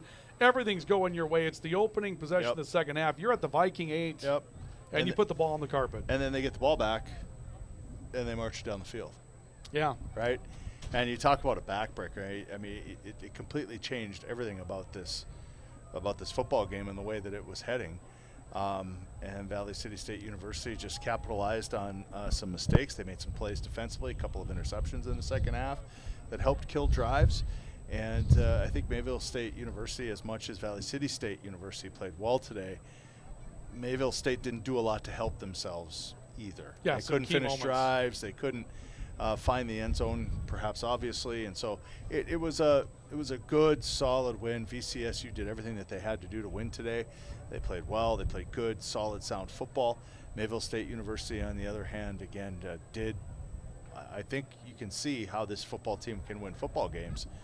But when they hurt themselves like that, and VCSU just, essentially, pardon the reference, stepped on their throat and just wouldn't let up. Yeah. And here's the interesting part about it is that it throws the division into a little bit of chaos here. At the beginning of the year, the Vikings went out, played a non-conference game against Dickinson State, and it was non-league, didn't count in the division, didn't count in the conference at all, and lost 30-15. That was closer in the first half than it was in the second half. But, Mayville State goes out there, wins in the division, and wins 34-32, and now they failed to score against Valley City State today. And Dakota State right now has got a lead on Dickinson State out there, and Rocky Mountain already has a win over the Vikings. Montana State Northern's not having a great year. And this comes down to what you do at home against Dickinson State, on the road at Montana Tech. The path reopens for the Vikings. Again this year, for those of you that aren't familiar, because the Frontier divisionalized, you have to win the division to get an automatic playoff berth. There's 2 of them, but they don't go to the 2 top teams. If you win a division, you get into the postseason. And so the path's back open for the Vikings today. And it's a big, big win for the Vikings at home. Well, they play defense like that. I would say their corners are next level. Their corners really played well. A little thin at linebacker. They lost a guy on the defensive line to a targeting call. But still, the guys that came in and filled in, I know it's cliche at this point, but the whole next man up thing was on display here today all day, and they just would not let up. They weren't fooled. The triple option, the wing T, there's been 1,000 names for it in the annals of football, and they just weren't fooled. There's a lot of bending and not breaking, but they answered the bell, and it was just a really nice job. It was a good scheme. It was well coached, and the players did their part. It was really, really fun to watch. Dennis McCullough coming in to join us. Then we'll take a look at some of the highlights here. Coach McCullough will come in to have a word with us as the Vikings win today by a final score of 21-0 here today. Coach Mack, let's, talk about probably what you would say is a picture perfect. You won't call it picture perfect on defense because you're a perfectionist and that's your side of the ball, but about as picture perfect as you can play against a really difficult offense today. It is. I'm proud of our guys. It's definitely not easy, and we definitely weren't perfect, but I know how difficult it is. When they get a little bit of something going, they got the fullback dive going a little bit, 5 yards, everybody gets impatient, and then you want to go do something else, take your eyes off of something else. But what happened is, you got to be patient, you got to give up some yards, you're going to have to be okay with that, and then find a way to make a stop with what we did. Somebody came up with a big play at some point in time to make a stop. Long drive, all right, don't get panicked, somebody got to make something happen. And, those things we got an opportunity to do that today, and that was a great thing. And we'll watch film tomorrow and go, oh my gosh, we didn't play this as well as we needed to, or that. But we at least you win and feel much better about it. Right. I was a little worried with after the first half, our offense. But again, they came out second half and did a really nice job. A lot of pieces to be able to get the ball in, and frustrated with the special team piece. But that can get improved. I know what we have. Walker, he can be better. We can be better up front in some of those special pieces. When we're playing close games, missing extra points, missing a field goal, not be able to do some of those things, got to get better, and we got to get better at that piece. So. Absolutely. Well, let's talk first of all about some of the things that did happen for you defensively. Fafalafano, a takeaway again here this week. He just continues to play really well. Gavin Gerhardt had 11 tackles at halftime. That kid is just unbelievable for you as a hometown guy. And then you got some disruption, forced the fumble. I didn't see who forced it down here, but that was a defensive, or rather an offensive backbreaker for them to turn them over after a 9.5-minute drive. To come out, it was huge. It was definitely. They came out in the first half, took 10 minutes off the clock, get inside the 10 and fumble it, and it is a backbreaker. And one of those inside guys got a strip on it, and we got the recovery. It's it was huge in this game, and then allowing our offense to get going and move the ball out of that area, right? Change the field position. Those pieces were is also huge in this game. My concern is we took the win. You took the little bit of the win, what you could figure out where it was going to be blowing, but we put it at our back to start the second half. But they ate up a lot of the clock, and I'm like, wow, we made a mistake. But really, the wind kind of died a little bit in the fourth, so it really didn't make that huge a difference on where the win piece was at. When we started talking at the beginning of the year, you said that you had the players that you had in the front seven, you didn't see drop off one to the next. Even if you were going to be challenged with some bodies not being available, the guys that you did have didn't drop off. Lorenzo Lucci comes in, does an excellent job on the defensive line when we lost Mosiah Rogers-Tavao today. We have Riley Olson come in at linebacker today, makes a couple of plays. You got guys. Yes. The depth might not be there, but the quality certainly absolutely is. Our the defensive line is the deepest position we have, and I could say 8. But I'll be honest, we probably got 9 to 10 kids that could play that are legitimate, really good defensive players, which we thought, as I said before, we thought our inside was going to be a little concerning, having a nose guard, a true 1 technique. But when Hiapo, and you may not say his name, but he's a man inside for us. He's a true freshman from Hawaii, and he's done a great job. And Emmett Maher, Emmett's played really well for us inside.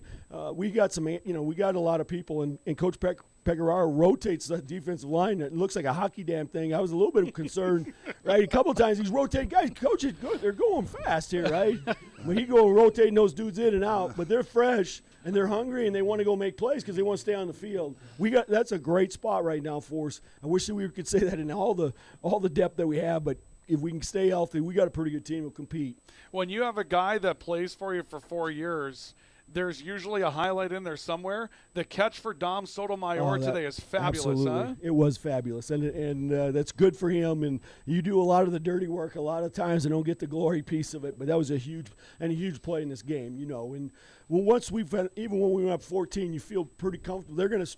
If we can make them take snaps and drive the football, it's still tough for them to come back. And when you go up in 21, again, it's really hard for them. And guys, our guys did a really nice job with it. Divine finally got in the end zone today, Coach. Good. That's really good. That's a positive piece. We probably got a little frustrated in the run game. We felt like we'd beat, but they do a good job with all their stunt stuff to disguise where they're coming from, and it's hard to block. Like a lot of times we end up blocking ghosts, right? Because you think they're coming from here doing this, and then all of a sudden you get it. You're coming a different way, but we got to be able to rely. You can see we're especially in North Dakota and the weather and the things we're going to do. We got to find a way to keep establishing our run game and things we're going to do that way. We know what we have. If we got time to throw the football, we have really good wide receiver core. Joey's good. And those are things we can continue to improve at. Well, next week to Madison, and Coach, I know that new year, new players, new personnel, everything's new, but guys like you and I don't forget, and we left one on the field down there last year. We absolutely left one on the field in Madison last year. We did. It's time to go get one back, isn't it? You are exactly right. You are exactly right. And our guys are already talking about it. And okay. Very frustrated with how we left that field last year, and that's good. Our guys are hungry, and like I told them today, we're going to go celebrate this one. But this is one, and man, we got in front. We got a challenging schedule as we go out. Nothing's going to get easy. But if we want to compete, we got to to keep pushing ourselves to be another one. And it's a lot easier to go do that when you win. Absolutely. Coach, congrats on the win. Thank you, guys. I appreciate the coverage. Yeah, Dennis McCulloch joining us, the head coach of Viking football here today. 21-0 victory for Valley City State. Let's run through the big plays in this one before we start to wrap it up. This goes back early in the football game. Mayville State University getting the ball back. Their first turnover of the day would turn out to be costly. An errant pitch on the option to Isaiah Smith. It's recovered by the Vikings' Aiden Russell, and it leads to this play for Valley City State.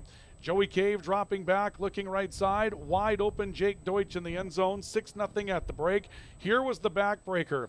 A drive that's taken 9 minutes, 15 seconds. The Comets put the ball on the ground inside the Viking 10. It's recovered by the Vikings. The Vikings go on a drive that ends the third quarter. And to start the fourth, here's the first touchdown of the season for Divine Pearson, shaking off a man and diving to the pylon for a touchdown. And then the one that put it away, and this is an unbelievable play. You won't see a better play than this. This is Dom Sotomayor getting a step. The throw from Cave to the back of the end zone. Sotomayor up over traffic, hauling it in for a touchdown. The Vikings win by a final score of 21-0. Final numbers on this one today. We'll run through those. For Mayville State, Aiden Markinson, 3 of 15, 22 yards. Pass game just wasn't there today. For Mayville State, and I think that's just the easy way to go about saying it. Moses Nuwapa was impressive for Mayville State today. 20 carries, 76 yards. Isaiah Smith, 10 carries for 63 yards. Darnell Green, 6 carries for 36. Now, some of that came at the end of the day today. We'll go team numbers in a second. For the Vikings, Joey Cave, 9 of 16 for 120. 2 touchdowns, didn't turn it over, only took 1 sack. That was big today. Jake Deutsch, 2 catches for 31 and a touchdown. Xavier Westbrook, 2 catches for 31. Dom Sotomayor, 1 catch for 17. It was a big one. Touchdown today for Dom Sotomayor. Joey Cave runs for 59 today. And Divine Pearson, 10 carries, just 31 yards, but a big touchdown today for the Vikings. And as far as the team stuff is concerned today, as the Vikings win it 21-0. Take a look at the final numbers on this one. Rushing attempts, Mayville State ran it for 254 today. 60 carries for 254. The Vikings 29 for 100. But as far as the throwing numbers, the Vikings end up with 9 catches for 120 today. Mayville State 3 catches for just 22. That's how this turns out as far as penalties were concerned today. The Vikings were penalized 12 times for 117 yards, and the Comets were penalized 9 times for 63 yards today. The Vikings end up getting the win by a score of 21-0, and that will wrap this one up. Vikings go to Madison next week.